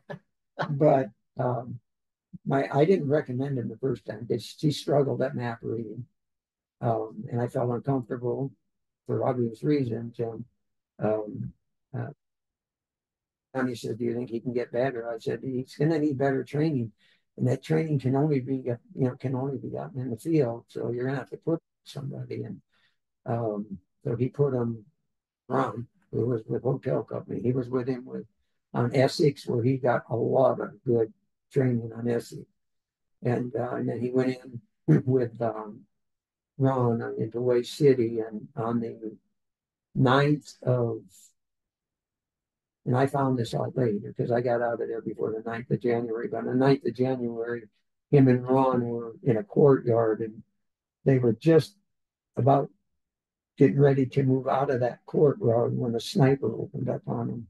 He had maneuvered somehow to get behind him and shot Charlie in the throat. And Ron said he bled out right there in front of him.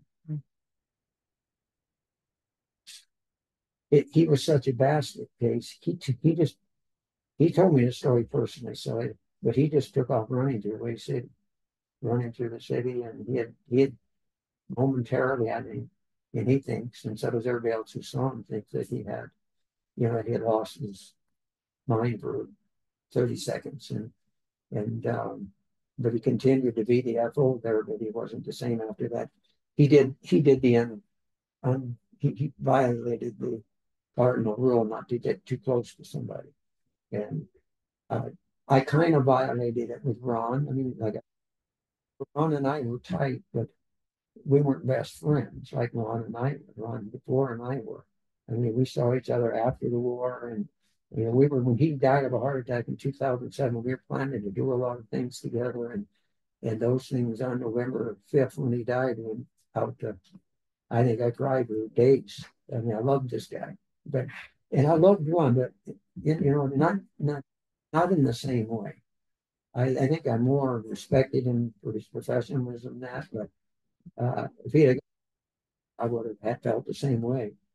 But so I got out of Hue on the 7th. I think it was the 6th or the 7th. I was able to catch a convoy that went across a bridge that was built by the engineer, or was it the Seavey? Somebody came in and built a pontoon bridge, and I was able to get back to Phubai, and I went to Phubai and I went and reported to my company headquarters and told them I'm back. And of course, the lieutenant, where the hell have you been?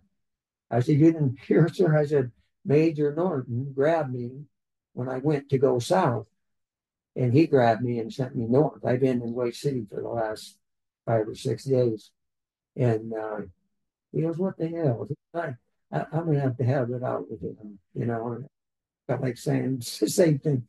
He's got gold bars. He's got gold Oakleys. He said, "You got silver bars." I don't think I would do it, but I said I need to get back to um, back to Detroit. And I said, go to the same place. Captain or Major Norton is still, he's still handling the deal. Well, somebody needs to tell him I need to go south. And he said, I'm a lieutenant. I don't tell a major. I can't tell you if you're going to end up there or not. And so I went down to Captain Norton or Major Norton. I said, sir, I need to get um, that back to hotel or to Echo Company. They expect me, a week ago, and I just got my butt chewed out for not going. And my CO was mad at me, he was mad at you, and I'm saying anything I can get to go south, and not because it was easier south. I mean, uh, the fighting, both places had their disadvantages. The war in the Troy Bridge down to Fulak was different than City. In Hue City, I wouldn't have wanted to be there for anything. That door to door, house to house stuff, I couldn't imagine it. That's why these guys are heroes to me. Every time I meet these guys, you know, I thank them for their service because that was one battle. Right now I got to go south, and so he got me on a convoy. He said, "Not today." I said, "I'm not nothing going south today." I said, come in 0900 tomorrow, show up. So that night, I went into the tents where we slept, and Nagin was there. Dan Nagin was a good friend of mine. My wife, she met him when I was coming, when I got home from Vietnam. I was in a car with a buddy of mine, and I saw him walking at off Camp Pendleton down San Clemente. And I asked my buddy to stop the car, and I yelled, "Dan!" And he looked, and we embraced, and he said, "Where are you going?" I said, "I'm getting ready to go down and see my girlfriend. Bonnie and I were married yet." And he said, "I'll go with you." And I said, "Yeah, it'd be great to catch up." So I told my buddy, and we drove our parked in front of a bar. He always drank. He even drank when he was an ammo sergeant.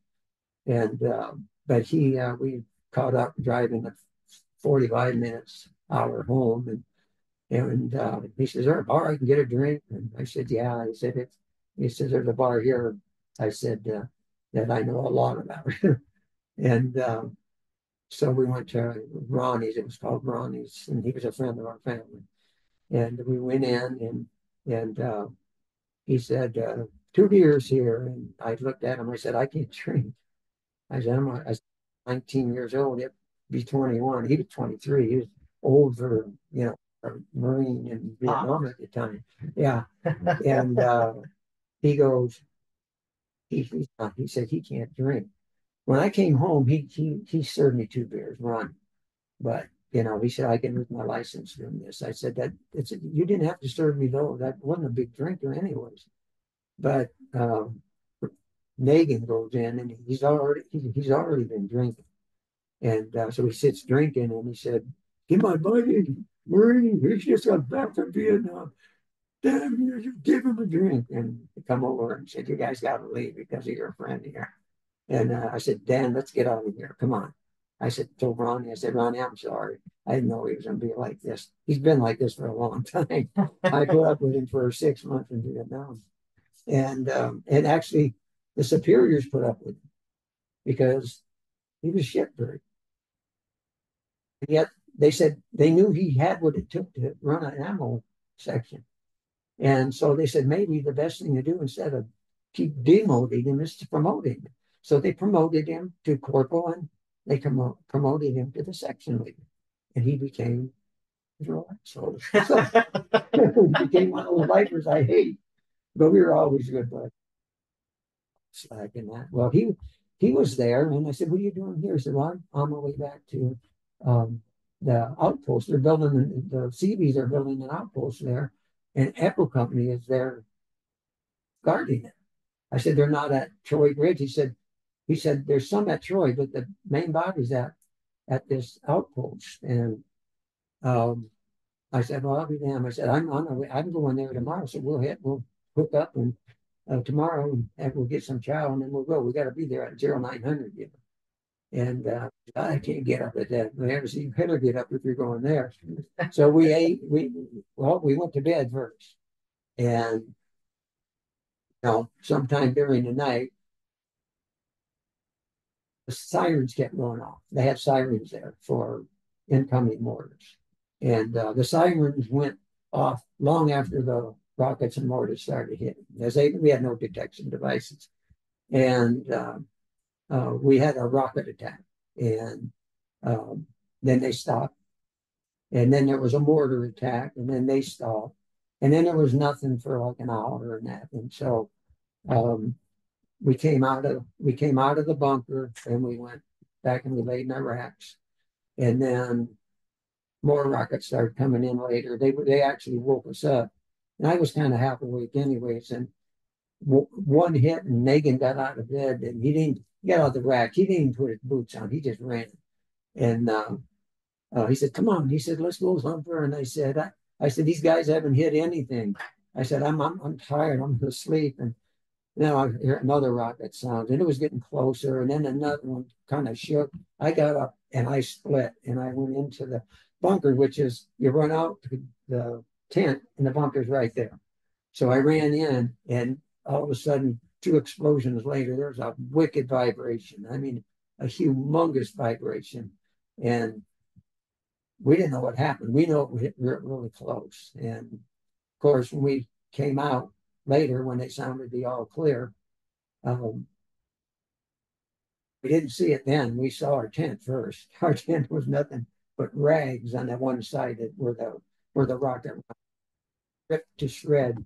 Our cots were thrown all over where we had been sleeping, and it was in such disarray. We wondered, where did this thing hit, and it hit right next to the tent, right where we were sleeping. My rack was right next to that sucker, and his was on the other side, like this. And I would have been killed because my rack, none of those canvas racks were together. You'd have to sit there for a year and put them back together. So I got to get out of this place. This place gets mortared and rocketed all day, and it's been like that since Ted. And so we went down to Major Tinder again, or Major Norton, and said, we both got to go. We both got to go south. I have to rejoin Echo Company today. And he said, well, you can catch the convoy. The Seabees are going, and we're going to have a couple of our own trucks going.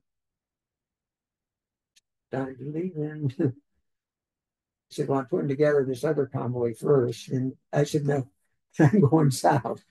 And I know, I've been told you're going south. And I said, somebody told him so. So we caught it and we went down, and it was kind of weird, kind of fun too, all the way down to Troy Bridge, where I got off at, because that's where Echo was the last time I was there, and I didn't know if Megan knew where they were, and so all the way we got sniped at. It was always a big deal with the convoys, especially with the CV convoys, and just lay down on the bed of the truck, let the grunts who are doing riding shotgun and the security, let them do the shooting. And because him and I were going home the same day, me and Dan. We both, on the 20th, we were to be on flight to Penang. Yeah, that's short. Yeah, that's real short. By this time, it's, it's about the 10th or 11th at that point. And so I stopped and I got off, and Megan said, I'm going back. Said, you don't know what it's like there. That the Marines that are there now, and he said, I know it's Echo Company. And I looked and I could see guys I knew from Echo Company. That's Echo Company. And he said, I told you, they're there, but there's still some here. Go up there. The Seabees, every once in a while, when the ships are offshore, they fry steaks into these guys. They had pork chops the other night when I was there. And they eat good there. And and they fed the Marines. So I said, I'm going to get off here because this is where I was when I got off, and Lieutenant Long was there, and I was glad it was him because he was the best of the best. And so Hagan went back there. I stayed there, and then Captain Duffy heard that I had been dropped off there and wanted me the next day, first convoy that come stop it. And he said, I want Corporal Harris up there with us. They never called me Thumper. All the other officers called me Thumper. Um, he called me a lot of things, but Thumper wasn't one of them. And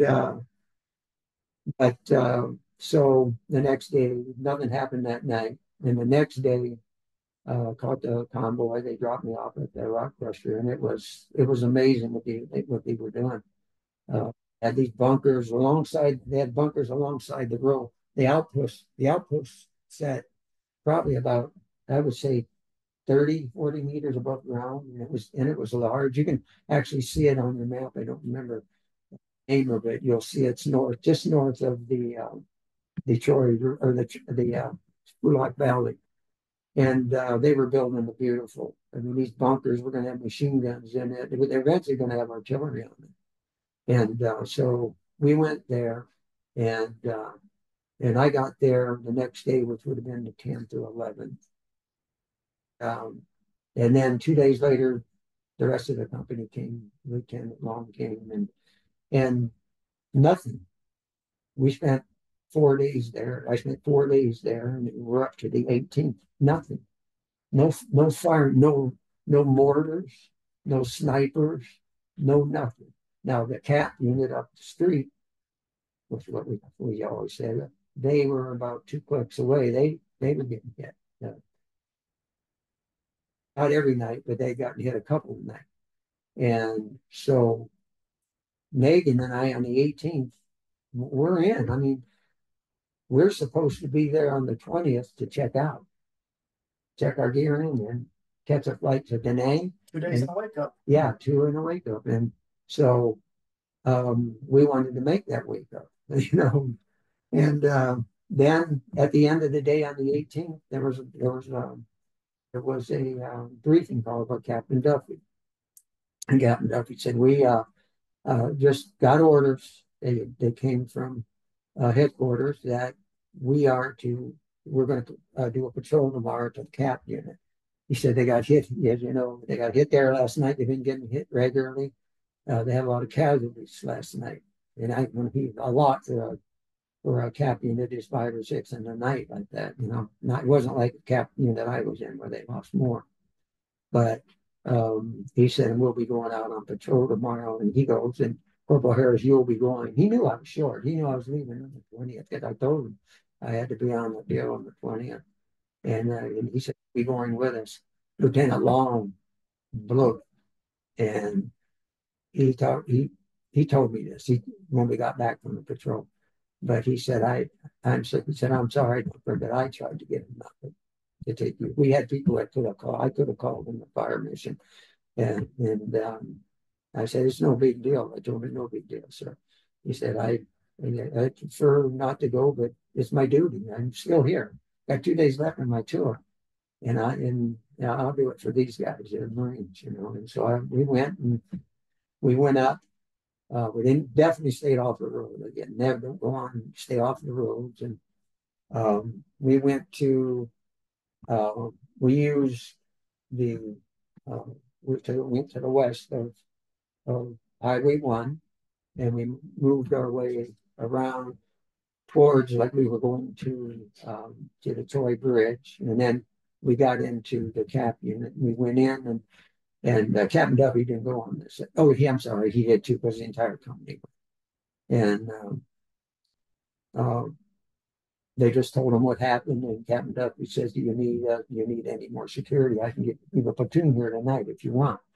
You're only a couple weeks away." And he said, "Well, we understand that we have reinforcements coming. The Army reinforcements are going to come in sometime this afternoon. If they don't come, I'll give you a radio call and let you know, because we could use them, because they hit pretty bad last night and the night before last." And And Captain Duffy just said, "Why didn't you let us know?" And he said, "Well, you know, we didn't. We told our headquarters, we can't call you. We don't even know your phone, your TAC, your battalion or your company TAC." So uh, we went in the bill. We talked to them and everything, and then we had it on, and we're going the wrong way, And Captain Dovey said, "We're going to go to the Troy Bridge. There's a problem at the Troy Bridge with the Argonne unit that's there." I said, "Oh, Argonne's took it over again. That's just sweet when it gets hit. Why would they give it? I said, why would sir, they give it to the Argonne when the Argonne ran? That is the only overland route with truck supplies into Phubai and Hue City. And this is the season where you have that low lying fog that hangs over that part of the Perfect ambush. yeah, yeah, and so um, we went in and we went to the edge of the Troy Bridge, and we had a couple sniper rounds, and Skipper just kind of shook his head when I looked. That's my dog. I told Bon every time, isn't that right, Bon? But anyways, that was my dog. But anyways, uh, Captain Duffy got irritated about the number, about the Arlen being there. It was because of that, and he reported it. And so, um, speak, we didn't have a interpreter. We couldn't communicate with these guys, not at all. So we got back on the road. Now there's an old axiom that said you don't go back the same way you came. And so Captain Duffy decided the quickest way was on Highway 1. And Highway 1 was, like I said, probably only 3 clicks away, 3.5 clicks away from the outpost. So we got on one platoon at a time, staggered on each side. And we were spread out, not not a whole lot, because in case something happened, but we were close together, as close as we could possibly be at that time. And then we started walking up, going south towards the outpost, and we came under withering machine gun fire off to the east. And they were in a village, and there was a tree line there. There was a lot of elephant grass, there was a lot of cooney grass, and it, I knew there was a village there. I could look at my map and I saw it right away, and made my way to Captain Duffy, because I wasn't with Captain Duffy, and I'm just waiting for Captain Duffy to make a decision. And the fire. There's a big firefight going on. Probably the biggest firefight I had been in since we got to Phubai, and the enemy was, I mean, they were, I would say 100 easy, and we were dealing. And then Captain Duffy said, "We got to get firing on them." And I said, "What do you want? Mortars, or do you want artillery?" And he said, he he was a very careful company commander. He said, "Shoot mortars for now." I mean, he's thinking the same thing I'm thinking. Obviously, civilians are going to die.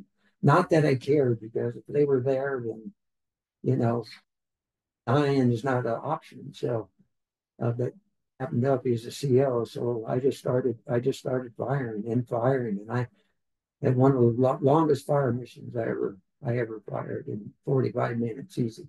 Wow. And we had, how many rounds do you think? Oh gosh, these guys were firing, and we only had 2 guns there at the time. The other 2 were at the in Hue City in the soccer field there where they set up, and but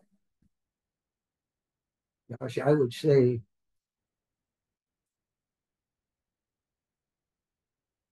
100. And uh,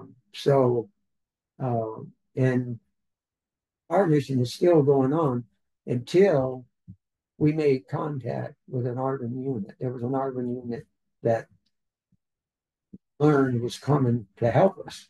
And he said they had a commander, they had a number of officers there who are speaking good English, but they're coming to help you. And, everybody's thinking, well, who said we needed help? We're handling these guys pretty good. But they came, the one unit, it was actually a company, and one unit came to where we were, and the rest of the company, they went in and battled them, and they battled them for a long time after they went in. And they fought pretty hard because the enemy disengaged, and they never came to us. Their guys went to where they were. They told them to come there. That's probably a smart move. And and then they had casualties. I know they had a lot of casualties because uh, however they were getting getting medevacs, they were getting medevacs. And of course we opened fire on us. We lost one of our, remember the squad leader I told you that led us up the hill? Got hit in the chest by a burst automatic weapon fire right away. And one of his buddies in his squad went up there to try to drag him back. Then he got hit. And another one went out there, and Captain Duffy said, "No more of that. Don't go. Stay off the road till it's secure." And then everybody just battling. I mean, they're fighting, and um, two of the three of those guys died. And we called in our medevac, and then we made our way back after about an hour and a half, hour 45 minutes, back to the outpost. And that was my last day in the field, except riding on the convoy the next day back to Phubai to check out and go home. Mike, how did it feel to be your last day in Vietnam in the field and you still engaged in a firefight? I mean, it's going to be Yeah, terrifying because yeah, you're close to going home. You're yeah, this close, and here yeah, you are. Rounds are flying. You've got to call in the largest fire mission of your time in yeah. Vietnam. That's got to be terrifying. Well, I was angry. I was angry for one that you know Captain Duffy wanted me to go. I mean, I was short. I guess I was selfish, but there's a person in Vietnam that didn't want to get home to his family and friends, and get his life back together. And I was no different, but I wasn't gonna say, I'm not gonna go or complain about it. Captain Duffy's the CO. He said, "You're going, I'm going," and I went. And I, I, I, I can't say that I was surprised by the NVA. They'd been in that area for two battalions were there when when the rest of the company took off the way. They obviously were still there, and they just didn't hit us that till that 19th. And so I got back, and Nagin was beyond himself. He knew it was us involved in that firefight, and he said, "I'm going to go in there," and he says, "I'm going to give that captain a piece of my mind." And I said, "You're a sergeant right now. You'll go home to private after you get out of prison." He said, "Look, it could happen." I said, "We all knew it could happen. There's a lot of enemy around here." And he said, "That was good to have you back, Sumter." And that was it. And then uh, that was on the 19th, and it was all quiet on the night of. We took a couple more rooms that night. And then the morning, we got up and around 0800, and there's supposed to be a supply convoy coming from Da Nang. Sometime that day, we ate some sea rats, and they were actually building a vessel. It was going to be built on that outpost, but it wasn't done. So we sea rats, and we just waited, and convoy, I don't want to stay in this place any longer than I have to. And then, saw the convoy coming, and the convoy was going to stop there, drop something off. And went into Lieutenant Long and said goodbye to Lieutenant Long, who later worked for the CIA and he fell out of the Corps. Really good officer, really good person, one of the best officers, if not the best, along with Lieutenant Bertolozzi. They were very good officers, and said, "Sir, request permission to leave sir. And he goes, permission granted. He said, permission granted, Marine. And then as I started to walk out, he said, thank you for everything, Thumper. And I kind of got teary eyed and I said, you're welcome, sir. It was my pleasure. I have to catch my ride now, sir. And say goodbye to the 81 guys. And some of those guys came in there little before me, re-up. I couldn't believe the amount of guys that were got to go home early or got to go home for 30 days free leave for extending for 6 months. I wasn't that person. I had seen enough. I had never thought of re-upping. My friend Ron did it. Married his wife in Korea at the time. And I said goodbye to all the guys and thanked them for the good work they had always done for me. And then I got on a truck and got down on the bed of the truck, and where the grunts on top were, weapons were there to happen. And as usual, hyper fire all the way. And got off the truck and to our headquarters and uh, signed papers. They gave us papers first, and we took the papers to supply. They checked off everything, made sure we gave them their blanket back, gave them their 782 gear back, sure we gave them the rifles back, um, and then we went back and they gave us we signed our orders, and they said report to the airfield. You'll be flying to Da Nang for whatever time. There, we went home, or we went to Da Nang. We stayed overnight, flew to Okinawa the next day. Um, before we from Okinawa to Vietnam, we left our duffel bags there with all our uniforms. We all went home in our dress uniforms, not our blues. We on and got blues in my day, but we had our greens. And some of us had to get them altered. We had to get our medals. We had to do all that stuff right there. And that was all written on the deal paper. We had to get alterers and say this is it. And they put the medals and everything on for you. And um, that was it. There was on top of everything else, there was a typhoon approaching Okinawa, and we had a window of 48 hours to get out, or we were stuck there. And our flight left, and I don't know, it was going to be close, they said, for our group that was leaving. There was a group leaving. Two groups actually left that day, and then they said there were a couple the next day. And then you'll be the first. But you might not get out because of the typhoon. I said, oh boy, what next? But we did get out. We got in ahead of the typhoon, and we took the long way around, or the short way, according to them. Instead of going from Okinawa direct, they took it up over Alaska and came down over San Francisco and saved themselves some 500 miles, they say, stopping at Guam and stopping at the Philippines. But and then we flew to El Toro Marine Corps Air Station, and I arrived there on the 24th of February. I got off the plane. We debarked, went into a hangar where there was a lot of seats, and they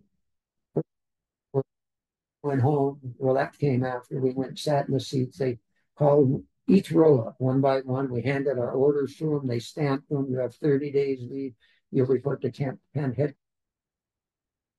headquarters, El Toro, whatever they were.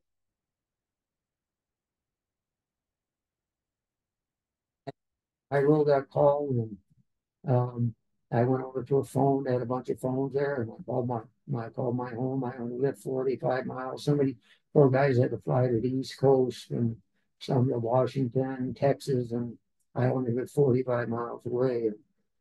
Um, my sister answered the phone. My sister store having coffee with a neighbor, and my sister ran next door, and didn't know what she hung up on me. She said, Mike's on the phone. He just called. He's home. He's at Torro. We got to go. And so I came back and she goes, so mom says, oops, I hung up the phone. So I figured she had, and I waited, kept calling back. I knew she had answered. And I said, yeah, mom. I said, remember that Greyhound bus station that's right outside the main gate? I said, uh, I'll be sitting on that desk when you announce those seats when you come, just outside the base laundry and the Greyhound bus station. And one guy said, "How could you do that?" They said that said I had been there. That laundry wasn't on the base. I said everybody who ever served there called that a base laundry because everybody knows more people served, more Marines went to the off base laundry than on base, and that's how it got to me. So there's always somebody to make something of nothing, and and so I sat there and never forgot to tell you there was an anti-war demonstration going on.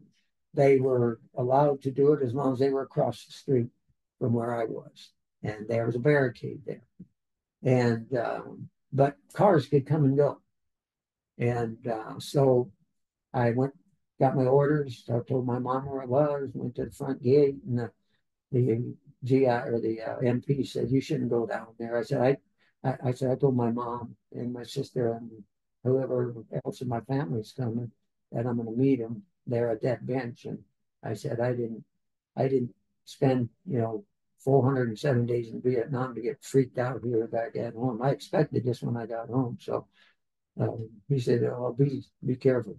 And he said, "Well, keep an eye on you from here." They weren't far; they could be there if they needed to be. Promised the people who had the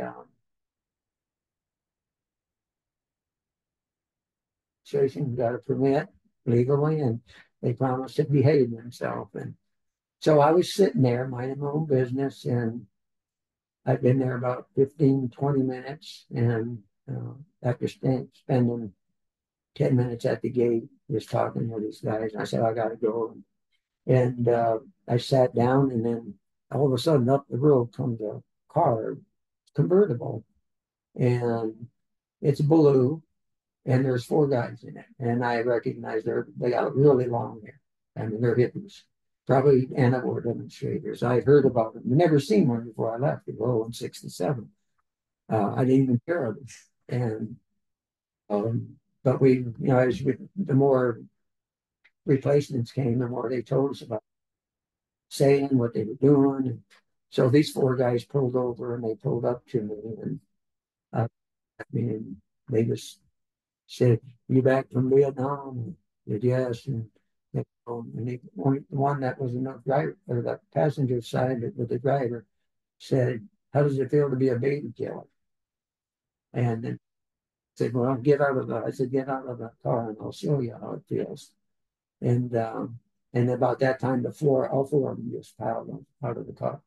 And I mean, I got one good kick. And the guy that came first was that guy that was in the thing. I kicked him as hard as I could in his family jewels. And he went down. I had only three to contend with, and they were on me like that. But they made one mistake. They did it in front of the base laundry.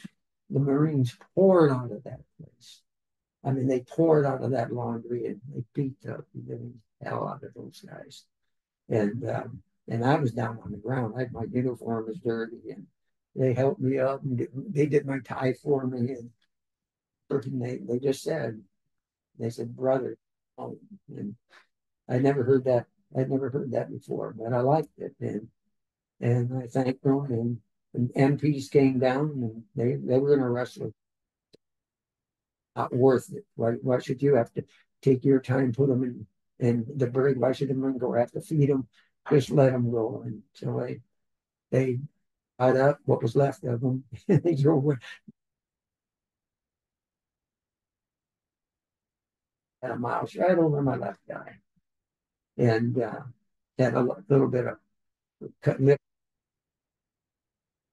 on, and then came 15 minutes later, and we jumped out. They jumped out of the car, and we all hugged, and it's funny, these people that were across the street screaming obscenities and everything, and they start clapping like it's a touching scene. It was for me. I don't know how it even could be for them, but they started clapping and that. And uh, sister, she hugged me last, and she goes, "What happened? You're out on your thing." And I said, "Don't listen." Says, I said, I came off I was debarking the plane and I slipped and fell. And I hit my and cut my lip. And she looked at me and she goes, "Yeah, you did." And boy, she looked over at those people over there and she scowled at them. And then we got in the car to leave, and the car went up, made a U-turn. They let them make the U-turn in the base because there was a partition there. So you had to go around and come by the anti-war demonstrators, and that's what they did. And they went up. We went by, and I had my window down. And as we went by the anti-war demonstrators, I'm in front. My sister's here, and my sister's driving, and my brother's in the back. And we go by them, and I got my finger out the window the entire way down that street to the 5 freeway to go home.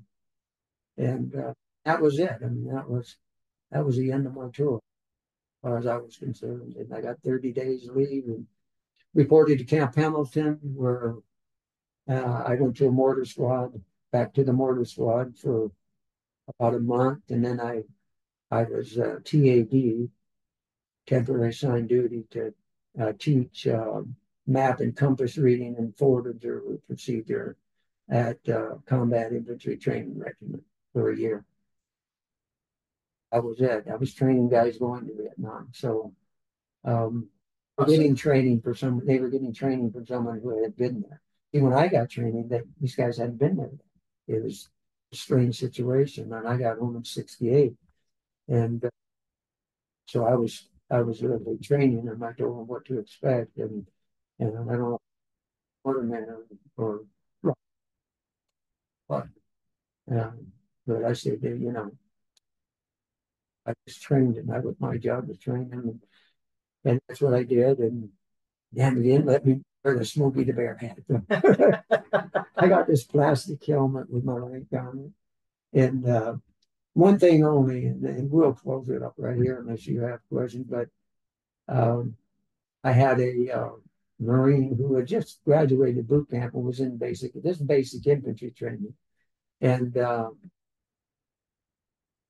fell asleep in my class. Boy. And so I stopped talking.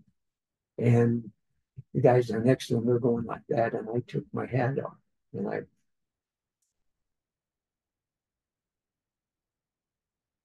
said, "Am I boring you, Marine?" And sir, no, sir. And I said, "You don't call me sir. I'm a sergeant in the United States Marine Corps." "Yes, sergeant." I said, "You see," I said, you see the guy to your left, to your right, in front of you and behind you, do you know him?" And he said, "Yes." She said, "I went to boot camp with him, and I went to boot camp with him, and we've been friends since I got there." And I said, "Well, you just killed him." They said, "If you were in Vietnam right now, you just got him killed." I said, "Don't ever fall asleep again. You hear me?" And he said, "Yes, Sergeant," and sat back down. Now, there's one part of my story I didn't tell you, and I would be remiss if I didn't tell you, is in March of 1967, I was court-martialed for falling asleep on a night ambush. And there is a story to it. I don't use this as an alibi. I tell it as fact, the way it is that I had already been on a number of night ambushes, but I had been also not being able to come back and go to sleep to go right to a patrol or to a mine sweep patrol.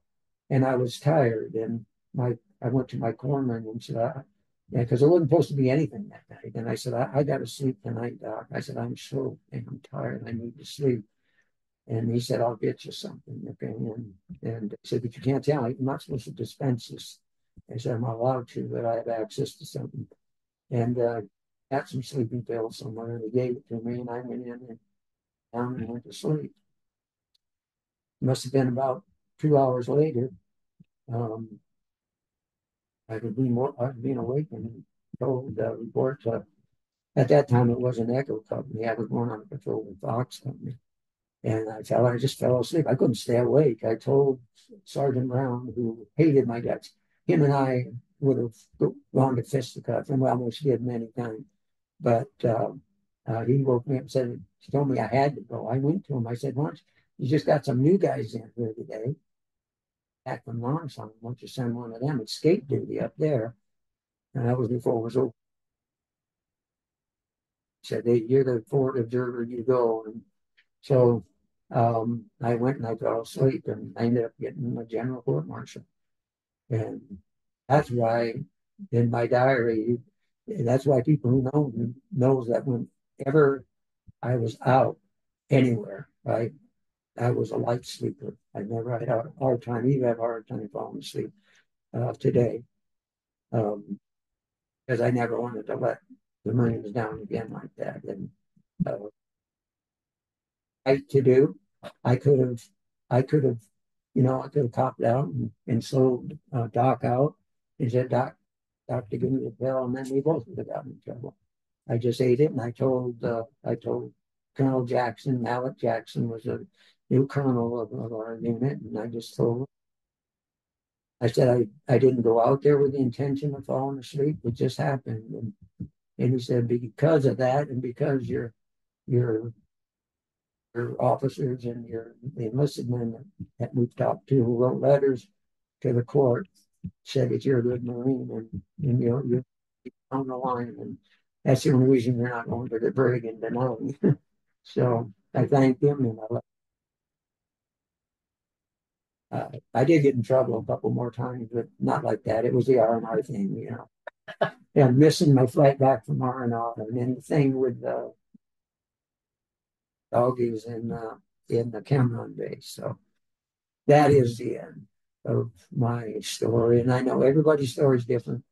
I don't claim to talk for every Vietnam veteran because every story is different. Because every story is different, and mine is certainly different than a lot of people's. Mike, it's truly one hell of a story. I mean, I lived a lifetime during that time. I wouldn't trade it for anything in the world. Say, are you sorry? You're losing your eyesight because of Vietnam, because of the Agent Orange that I got in my sight. You wouldn't change your mind? No. You got other physical problems? No. I said, because I love what I do and I love the guys that I served with. And I love the respect that I got from them. And it was earned. It wasn't given. Grunts don't give you respect easily. You earn it. If you don't, like a lot of FOs did, they did cut the mustard, fire on them. The grunts didn't trust them. And if they said they didn't trust them, that was it. That's all the CO needed for any other country. And so I wouldn't change anything, nothing. Somebody always said, would you do it again? Yes. The answer to that is yes. Mike, I think that's how I end the interview. I had questions, but I'll save it for the next time we talk. That's a perfect way to end it. And Mike Harris, as always, thanks for your service and welcome home. My pleasure, my friend. Thank you for everything. No, thank you, my friend. This has been incredible, and we've still got more to come. Don't worry. This isn't the end of our interviews in itself for everybody that views this, but this was a phenomenal one today. Thanks, everybody.